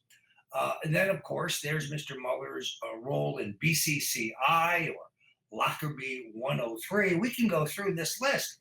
He is the cover-up artist for the deep state. They say, oh, but Mueller's a registered Republican. Try not to think of American politics anymore in terms of Republicans and Democrats. It's an outdated way of thinking. This is a contest between outsiders and insiders. Mr. Mueller has been the hitman for both the Bushes and the Clintons. He is the Lord High Executioner for the deep state. What will happen here? Where will this all go? Well, he plays by no rules, so the wide supposition that he would wrap up his investigation by Election Day or by September 11th or by the end of the year, I think that is wishful thinking. He is determined to remove President Donald Trump for office on any thin reed necessary. If the Democrats are successful in winning control of the U.S. House of Representatives, there will be a vote of impeachment. But for students of American government and our Constitution, impeachment is not removal. It would require a trial and conviction in the U.S. Senate to remove this president. That requires 2/3 of the votes of the U.S. Senate. Unlikely while we are having an economic boom that is only going to get stronger with each passing day. So I myself have been subject to the inexorable inquisition by this Torquemada, who has, and some of you may know, interrogated as many as 12 of my current or former associates, dragged as many as 8 of my current or former associates before the grand jury. This I can tell you with every confidence. He can find no evidence of Russian collusion. He can find no evidence of WikiLeaks collaboration. He can find no evidence that I knew about the acquisition and publication of John Podesta's devastatingly embarrassing and incriminating emails. So I will confess to two things. I might as well say it right here so you know it. I do like Russian vodka, so arrest me. Let me say in conclusion that it has been a pleasure to be here with you today. I'd be happy to take some questions and participate as the program goes forward. And thank you very much for your kind invitation.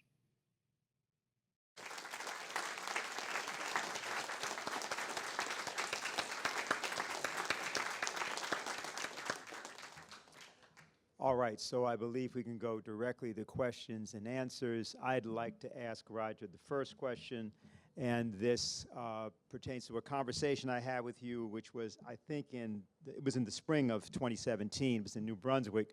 You were there, and you had just come out with your book on the presidential campaign. And what ensued were many different themes, but I asked you, or referenced, the endorsement by the president of the reinstatement of Glass-Steagall, which he has spoken about in North Carolina. The particular occasion was that he had spoken to a forum of African-American businessmen. Since the time that we talked, obviously, we have not seen, largely, I believe, because of what you were just describing, the capacity and certainly not the focus in the presidency on changing the circumstances, the economic circumstances in the United States by reinstating Glass-Steagall. As you know, we have a 4 laws program, the LaRouche side of our, as an economist, it put forth what he calls his 4 laws. So I'd just like to ask you, because on that occasion, you referenced things that Nixon had attempted to also do in his administration, but you had a broader idea about something that you were putting forward that should happen in terms of a crash program in the United States for economic development that would be initiated by the Trump administration. I'd like you to say some things about that, if you would. I recall our conversation like it was yesterday. I'm very disappointed that the president's commitment to reimposing Glass-Steagall seems to have disappeared. I attribute this to the appointment of Gary Cohn of Goldman Sachs, a man who did not vote for Donald Trump, who abhors cutting taxes or regulation, whose big idea are carbon tax credits, as the president's first chief economic advisor. When I saw Larry Kudlow, formerly of CNBC, one of the architects of Ronald Reagan's highly successful economic policies, several weeks ago, I asked him about revisiting Glass-Steagall, and he told me that that was going to happen. So I found that to be encouraging. The president's infrastructure program is a gift to Wall Street. I mean, it seems to me to be a bond-selling program, not one that uses the full faith and credit of the United States to rebuild our infrastructure. There is a much better program available, in my opinion, but it is not the program that has been put forward. The program that was put forward was probably written at Goldman Sachs. It's great for Wall Street, but it's not so great for America.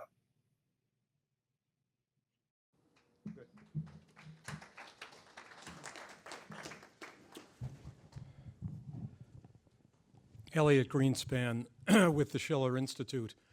In her keynote a couple of hours ago, Helga LaRouche, who was sitting here, emphasized the initiative which she has taken up to urge President Trump, President Putin, President Xi Jinping, Prime Minister Modi to come together in an urgent conference and to move forward to create a new Bretton Woods system. Mr. Stone, at the Schiller Conference in Germany in June, you had emphasized that you have urged President Trump to support the Belt and Road Initiative. What I would like you to speak to, and perhaps also Helga at this point, is your sense of the potential for President Trump to step forward in this way as well as the obstacles, the problems in doing so? Well, first of all, the president's strong suit is negotiation and personal relations. You, unfortunately, I think in many cases, people have a caricatured perception of him as a person.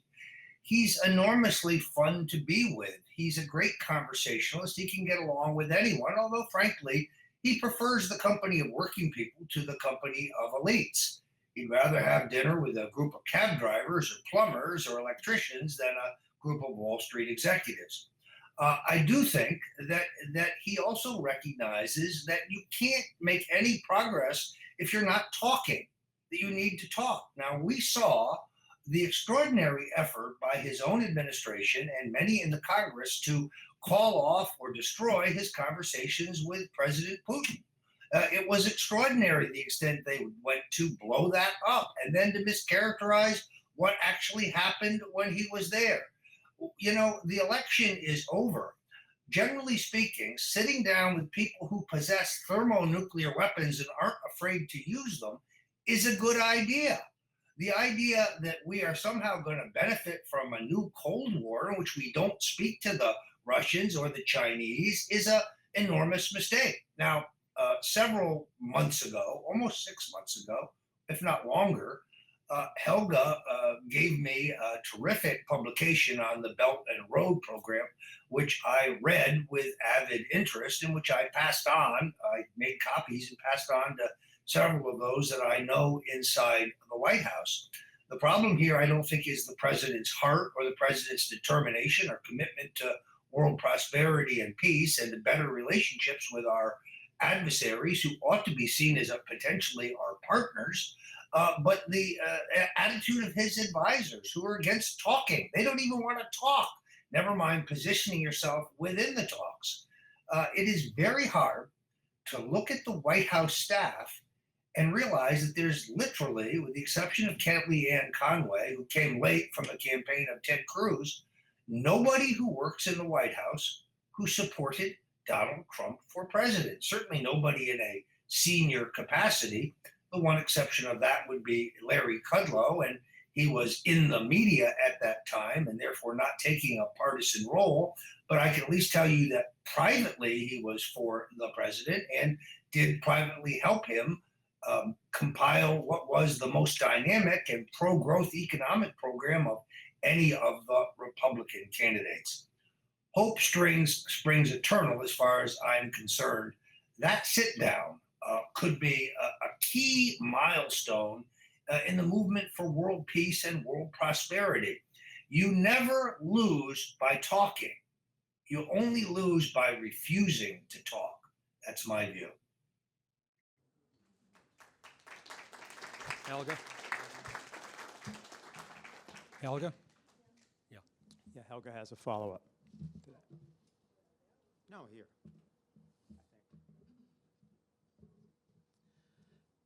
Hello, Roger. I'm happy that you are able to talk to us because you are one of the more fun people of America. So,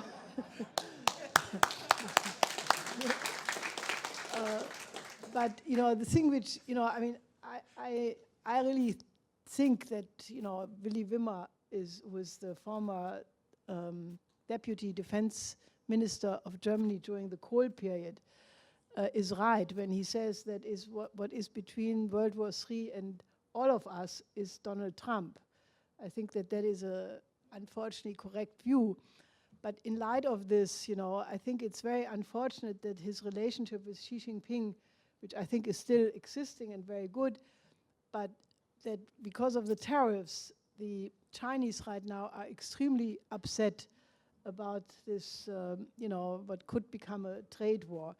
And Li Keqiang has said repeatedly that there is a better way to balance the trade deficit by increasing the cake. That if the United States would agree to collaborate with the Belt and Road in third countries like Latin America, Asia, Africa, even some European countries, there could be joint investments whereby by increasing the investment, you would balance the trade. And I think that would be more profitable because I think that, some of the tariffs hurt also the American consumers because of the increased prices. And some of the American corporations have also explained that they're not so happy with it because it hurts also American firms. So do you see any way to correct this in the direction I'm suggesting? Because, there is right now a tremendous opportunity. You had the FOCAC meeting in Beijing, which established a completely new or consolidated a relationship between Africa and China.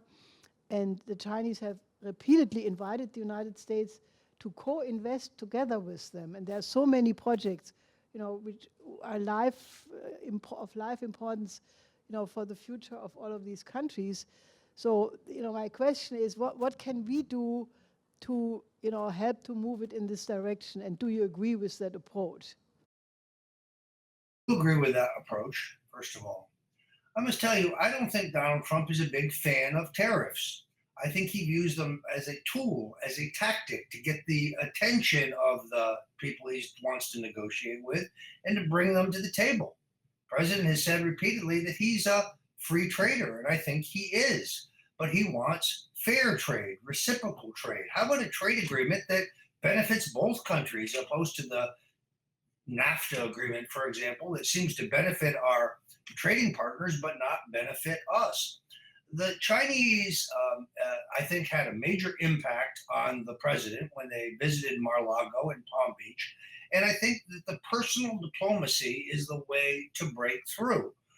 The only way the president can get around his own deep state advisors is at the urgent request of the Chinese. From the president's point of view, he could say, well, the tariffs worked. They got the attention of the Chinese, who have been taking advantage of us in some areas, and they have. They're ready to come back to the table. So I've achieved my goal.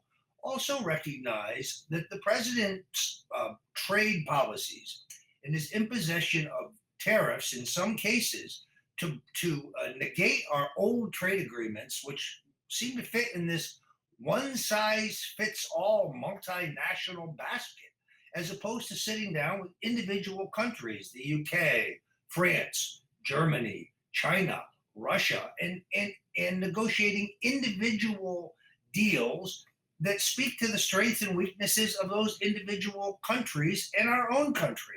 That's a far more intelligent approach than this one-size-fits-all, sign here, 300 nations trade deal, which just hasn't served our country very well. When the president met with the Chinese in Palm Beach, they asked for the extradition of a Chinese national who is seeking asylum in the United States. The president promised to hand this man over. He is not wanted for crimes in the United States. He is wanted for crimes in China. Yet the president's own State Department and his own Justice Department have stalled what is very important to the Chinese, but frankly unimportant, at least on the surface, to our country. And that, believe it or not, is a sticking point. So much so that the Chinese went to Dr. Henry Kissinger and asked him to send the word to the president that this was important to them and meaningless to us. Yet there has been no effort to date to send that Chinese national back to face justice in his own country, where he's wanted for mega cyber financial crimes. What business is it of ours? So I'm still hopeful that you can have a big three, even a big four summit where we could make substantial progress on these issues. We would be much better from the point of view of world prosperity and the prosperity of our own country, working with China, working with Russia, as opposed to having a new trade war. I'd be happy to take another question. Thank you, Helga. That was a good one.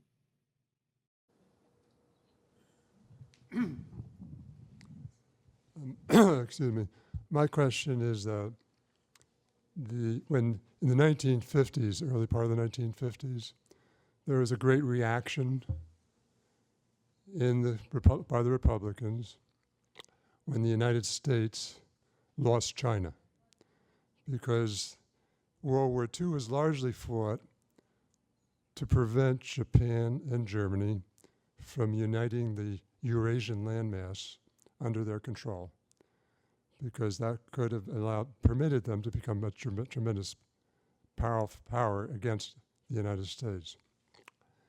Would you say that today, because Russia and China have linked in an agreement, that the CIA, under, let's say, their officials and those who are attacking him from the intelligence community are doing so because they think that it is treason to support the Eurasian landmass being controlled by Russia and China, at least from the standpoint that the Russians have great influence in Central Asia and China is linked to Russia.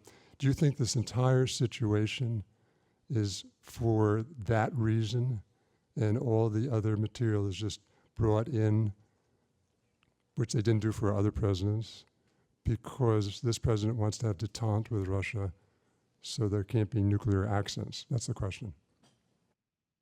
Yeah, unfortunately, the question is based on a premise that that the deep state here, the intelligence agencies, the military-industrial complex, as Dwight Eisenhower called them, the complex of bureaucrats, defense contractors, and politicians who have dominated both parties for the last 30 years, believe in anything other than power and money for themselves. I don't think there is an ideological underpinning. Case in point, we seem to have this weird juxtaposition. When I first became a Republican in the 1960s, it was because I was an ardent supporter of Barry Goldwater. I was deeply suspicious of Russian communism. I was accused of red baiting by the left, red baiting by the establishment, an irrational anti-communism that they found repugnant.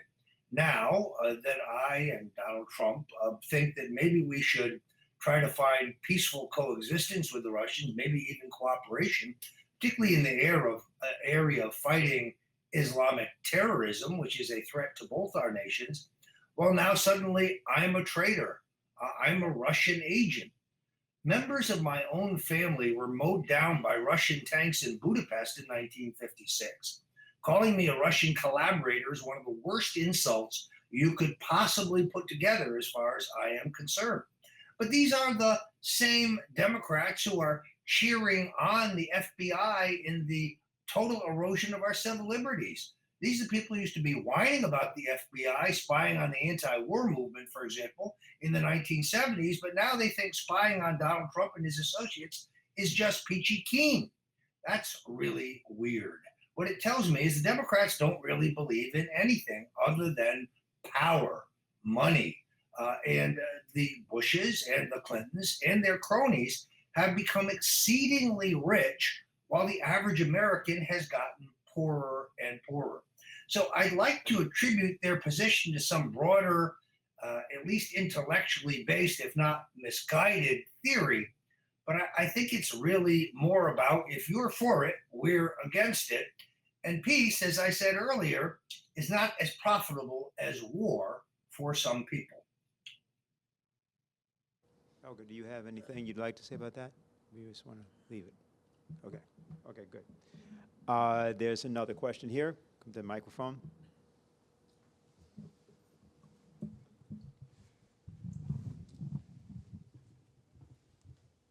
My question is about the China relation, China using Pakistan as a safe harbor, and the Pakistan having a safe haven for the terrorists since 1973.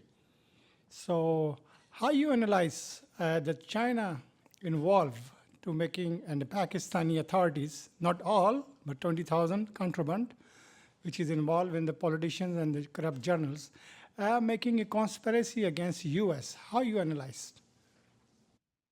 Well, first of all, I don't want to act naive here. The Chinese are in many areas bad actors. They do manipulate our currency. They do pirate our technology. They do steal our industrial secrets. They do pervert what's going on around them. They have a lot to account for. But the first step in that process is still not lobbing nukes at them. It's sitting down and having an open discussion. You know, the president got their attention with these tariffs. In fact, the Chinese have backed off a bit. So the president can call that a victory and open the door to conversation. I think that for those who are engaged in this Russophobia, the Russians are not nearly the threat to the United States today that the Chinese are. There is no reason why we cannot all exist and move forward together. And as a province right now, since long time. So they're planning to make bases in the China long time. And secretly, I don't know, they have or not, I don't have any evidence. So how you analyze the Chinese using Pakistan as a enough with the situation in Pakistan to offer an opinion, and I don't want to give you a uninformed politician position. Look, I'm a political strategist. I'm not an expert on international affairs. I do get a daily report from the LaRouche organization, which is really a very valuable tool. I read it the first thing in the morning. I like to copy and paste some of the articles there and send it to a number of my associates. There's a lot to ponder. Now, I won't tell you that I agree with all of it, but I agree with a great deal of it. And it has one recurring theme, which I think is admirable: peace, prosperity for all peoples around the globe. Those who accuse you and me of being extremists are wrong. They are the extremists. The war fever in this country is reaching a fevered pitch, so much so that they may have to stage another fake gas attack in Syria to move the president to war. Now, the president is a family man, he's a parent, and of course, when you show him pictures of children who have been gassed, that's going to reach him on an emotional level. I understand that. What he doesn't know is who's behind that gassing if it really happens and what is their motive. I thank you for your question. I wish I could give you a more informed answer. Because I am the analyst since 1975, and I'm controlling, researching about the Pakistan and that region. What's going on, Iran, Pakistan, and Saudi Arabia. You're about to get another perspective on your question. Helga?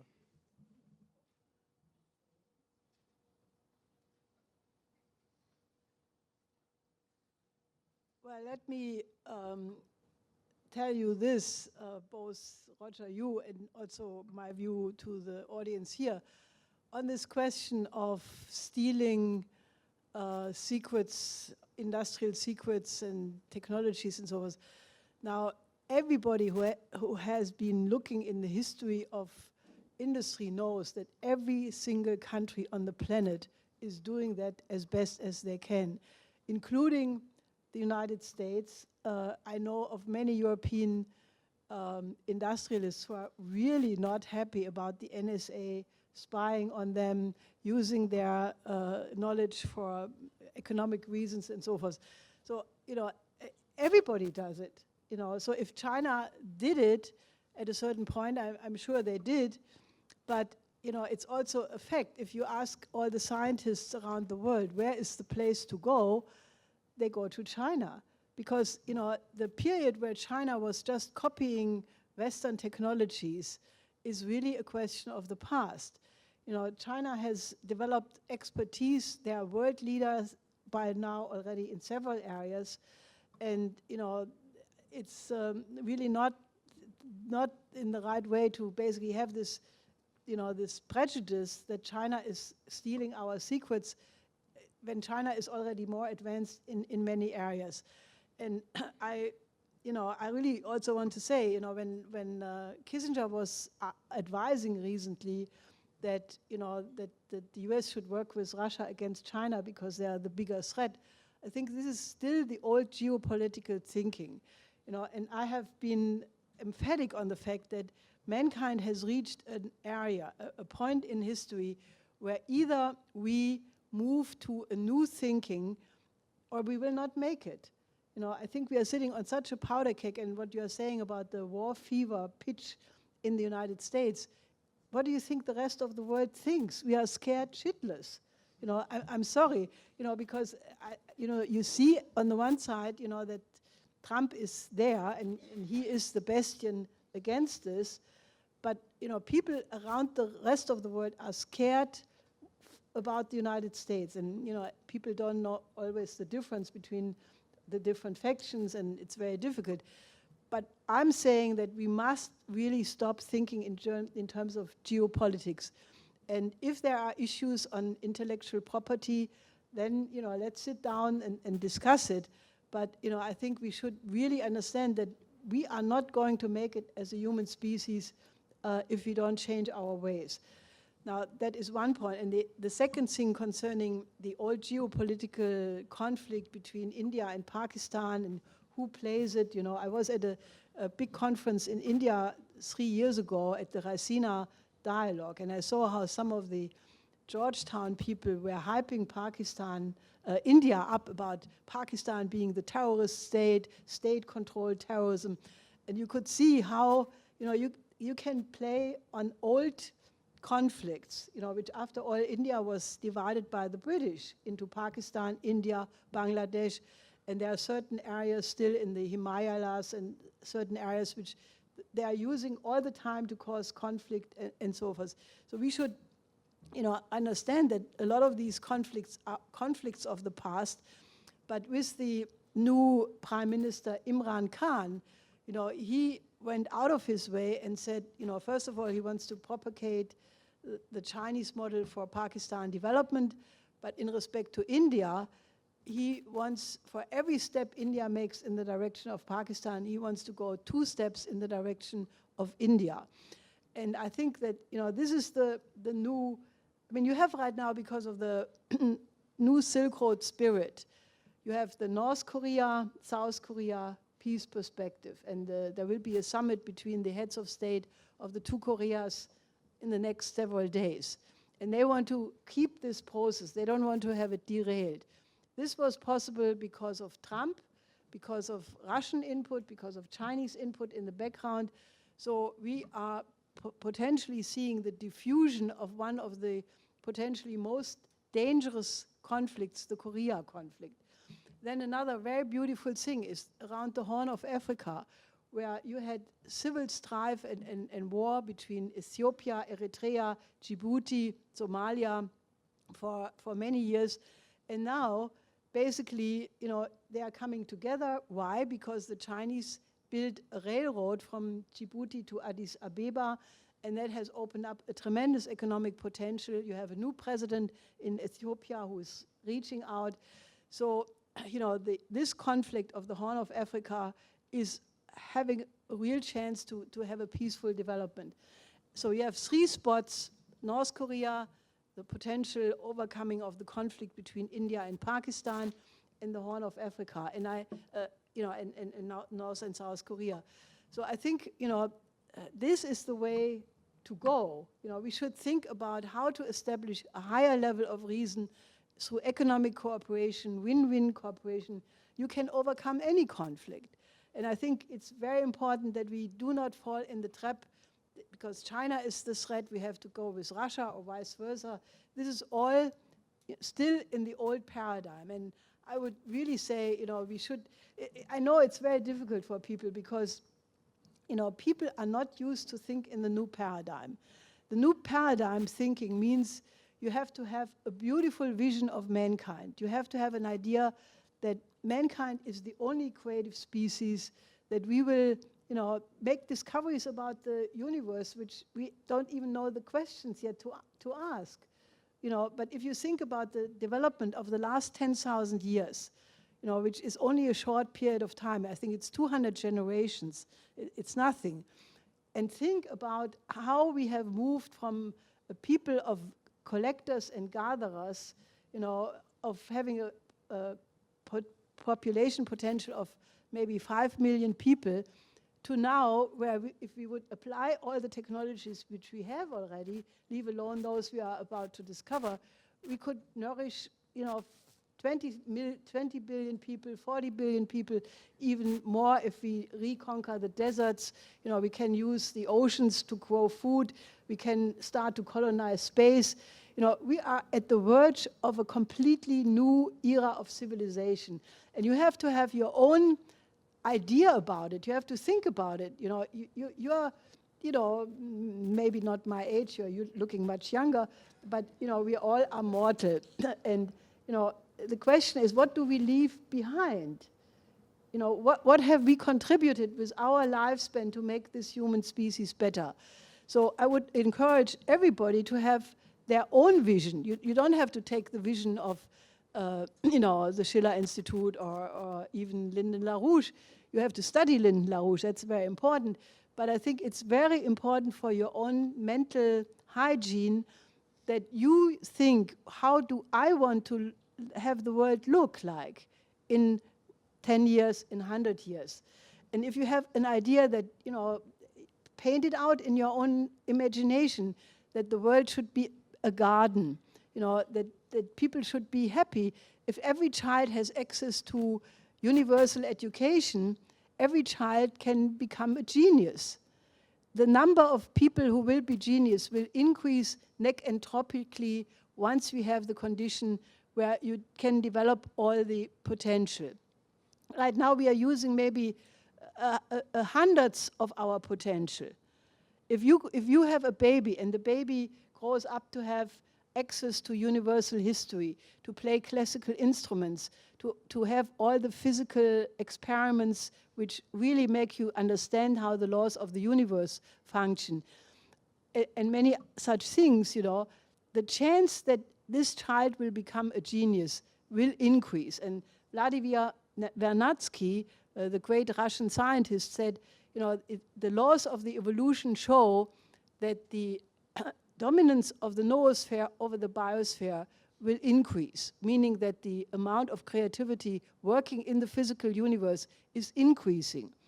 You know, so we are in a tremendous phase where, you know, if we put this geopolitical thinking behind us, you know, I think we are about to experience a renaissance like the world has never seen.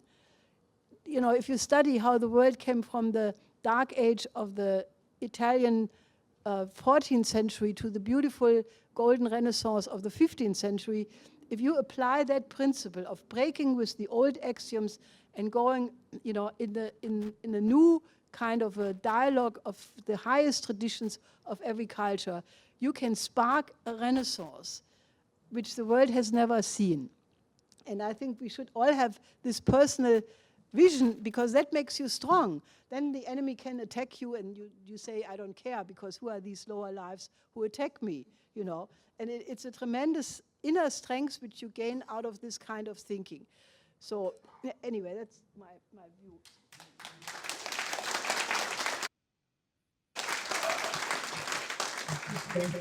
We're going to continue questions, but I just want to take this opportunity since, in fact, I know Roger has something to say, but let me just say, because Roger will understand what I'm about to do. It was very memorable, Roger, when you spoke in Europe, how you pushed the sale of your book. We'd like to push the sale of our book, as Roger already did, okay?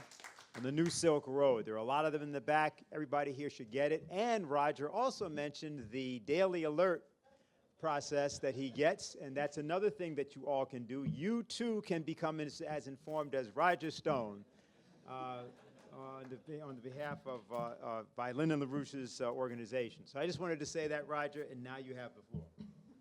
Well, I need to move along here because I, every day, have a 5 o'clock show on the platform at InfoWars called The War Room. And I urge you, if you have not seen it, you might want to tune in, because we air a number of different viewpoints. There's a major effort to censor what we say, which is really abhorrent, because you don't have to agree with us on everything. In fact, you don't have to agree with us on anything to recognize in our country a First Amendment right to speak. So I have to move along and prepare for that. I want to thank you very much for having me today. Anybody who has any loose change, stonedefensefund.com is been set up by my friends. The costs of Robert Mueller's inquisition and his investigation of me and everybody I've ever met is staggering in its cost. I spend half my time with lawyers, but this I can assure you, there is no Russian collusion. There is no WikiLeaks collaboration and no advance notice about John Podesta's extraordinarily embarrassing and incriminating emails, and I will never quit. Thank you very much for having me.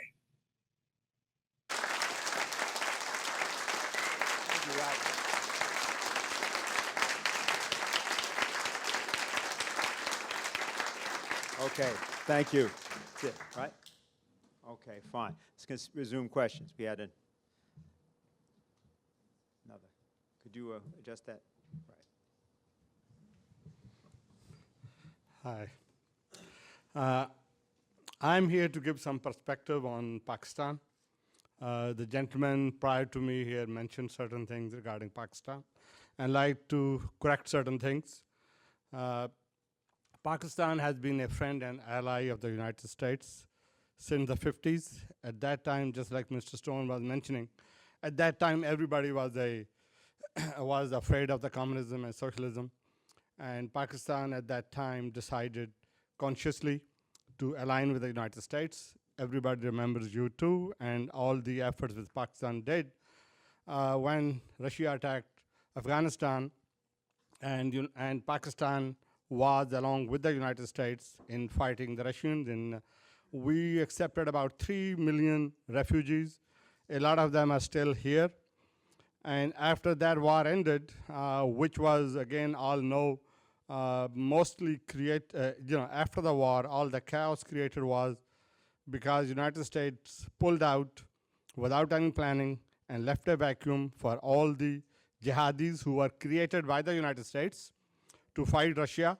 And Pakistan is still paying the price, and they tell us we are the terrorists. Okay? Now, in all that period, India was always aligned with Russia, okay, throughout. And India, until today, has not signed the nuclear non-proliferation treaty, and has been getting all the assistance from the United States. Since then, Pakistan has suffered badly. I think Pakistan probably lost hundreds of thousands of lives to those terrorists who really Pakistan has no way of controlling, because they live like in an old West kind of area, which was never controlled by the British. When the British left, those areas were really not under Pakistani control. Pakistan had a political agency kind of relationship there. Pakistani army could not go there. Pakistani police did not go there. If anybody goes there, they have to go through the tribal landlords to take any criminals out. So they have stayed there throughout history, thousands of years. Even the British, I think everybody remembers when the British army went there to fight Afghanistan, one major came back out of 10,000 people. So who's Pakistan to go there and fight there, where the United States has been fighting a war for 17 years and losing it, and they don't want to admit the defeat, and they are blaming Pakistan for it, okay? While Pakistan has suffered tremendously, and if you remember about 2 weeks ago, they said that United States is really not going to give Pakistan $1 billion in loans. And I just want to remind you, that's really not a loan.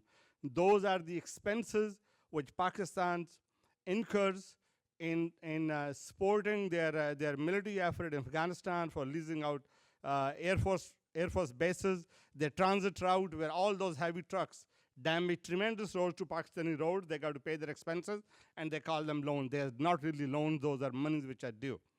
And luckily, Pakistan has a new leader who has understood that fighting somebody else's war is not our business. We really don't want to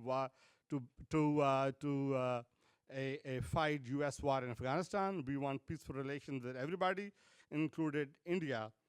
But India, as you can see, their current prime minister, who before becoming prime minister was not allowed to enter United States. His visa was rejected in United States and England. Why? Because he killed about 5,000 Muslims in his home state, by terrorizing, by fire. Those were the reasons he was denied the visa. And now he's the prime minister, so I think US has no choice but to deal with him. And while the gentleman here talking about Pakistan, its military or its leaders, making them bad guys. You can see who really the bad guy is. While our prime minister extended a hand of friendship to everybody. Now, regarding Pakistan's relationship with China, those are nothing but economics. Pakistan is part of the new initiative of the Silk Road. Pakistan was the first country who built a road on the old Silk Road between China and Pakistan. That goes back to 60s. Pakistan's only interest with China is a friendly relationship. Pakistan was the one who initiated they were the intermediary when Mr. Kissinger went during the Nixon time to meet China. So Pakistan has been not fighting against each other. Pakistan has been developing the relations. We built a road on it's one of on the highest mountains. I think Pakistan lost thousands of lives building their roads in the 60s and 70s, and now Pakistan is cooperating with China in their current economic corridor, while India has been fighting it. I don't understand the logic and the reason. So you can make your mind here who is really the culprit here. Thank you. Okay. Very good. Are there any other questions? If not, I'm going to ask that Helga give us some concluding remarks. So, Helga?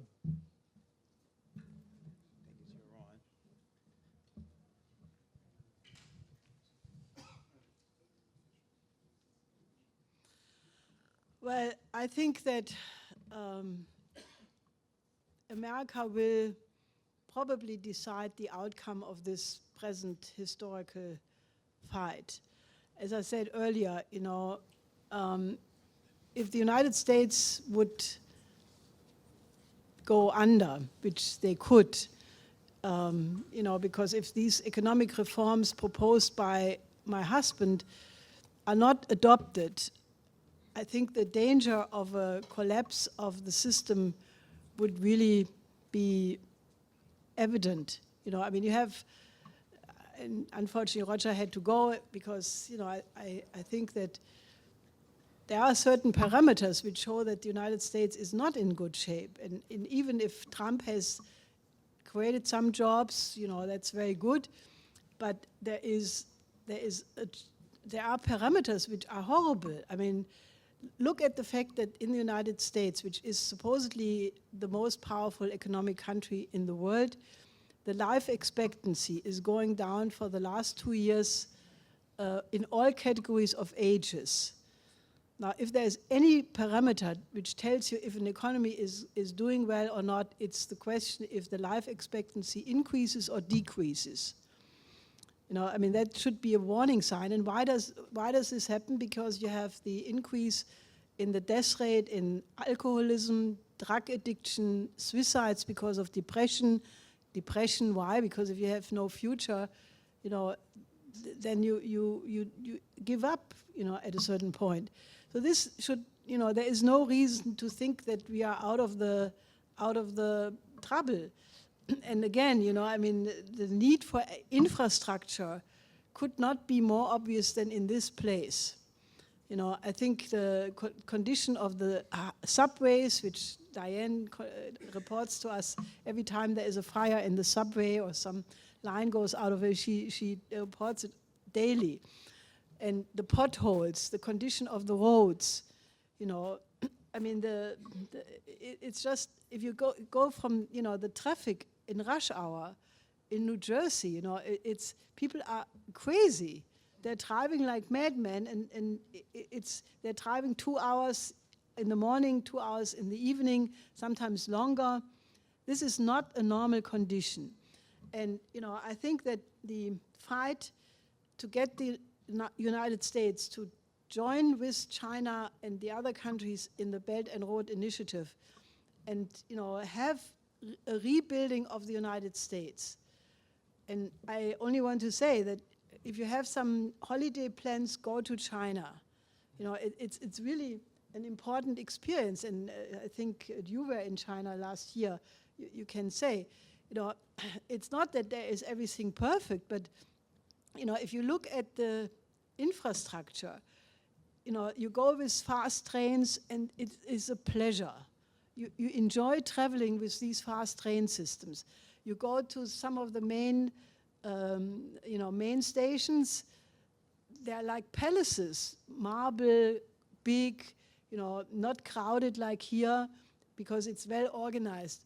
So, as I said, the changing of the entire region from Beijing to Tianjin to Hebei region, where they relocate all the industries, the heavy industry, out of Beijing into Hebei. There is a new city, I think it's called Lang, but no, it's the pianist.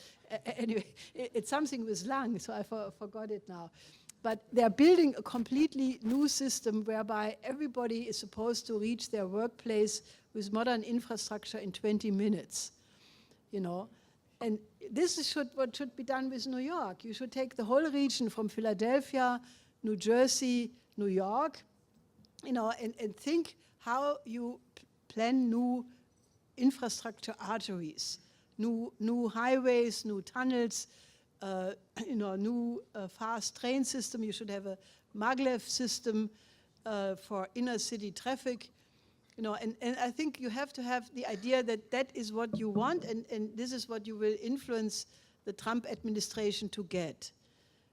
And you should study. I know you went through the science classes by Dennis and Will and Jason and so forth.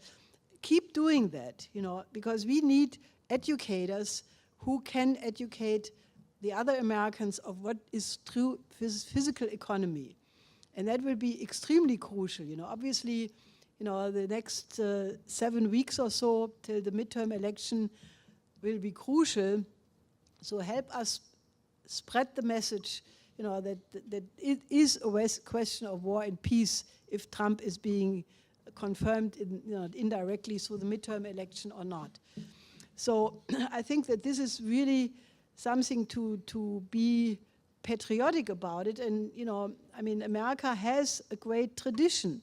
The American Revolution, the American War of Independence against the British Empire, you had these great presidents from George Washington, John Quincy Adams, Lincoln, Roosevelt, Kennedy. The American system was once a beacon of hope and temple of liberty for the rest of the world.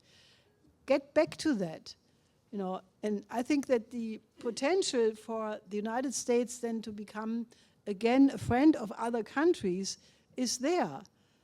If the United States would say, we want to be part of this new paradigm, there would be no problem at all. So I think that, in a certain sense, I want you to, have this vision and be happy and get as active as you can. This is not a moment to sit on the fence and look at things, but, right now I think what I said earlier, the punctum saliens in history, where all the developments, which led to this one moment, if we blow ourselves up in nuclear war, which could happen over the Syria crisis, all of what your parents, your grandparents, and all the generations before did was in vain. All the music Beethoven composed will be maybe in this one, the one, what is it,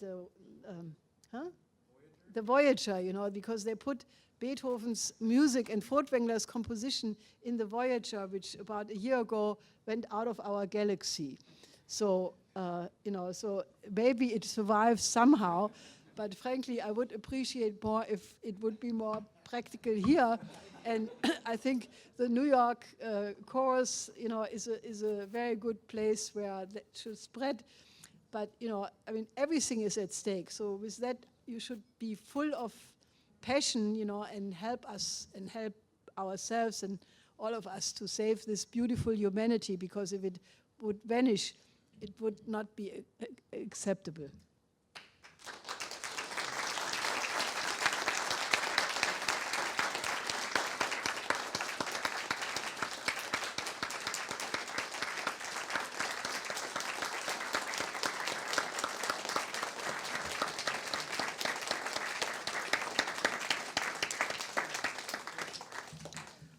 Okay, so that concludes our conference for today, but what I would like and request that people do is go to the literature table and not only get literature or purchase, but sign up to help us spread what we've just discussed with you. It's obvious, but the array is of what you just got presented with.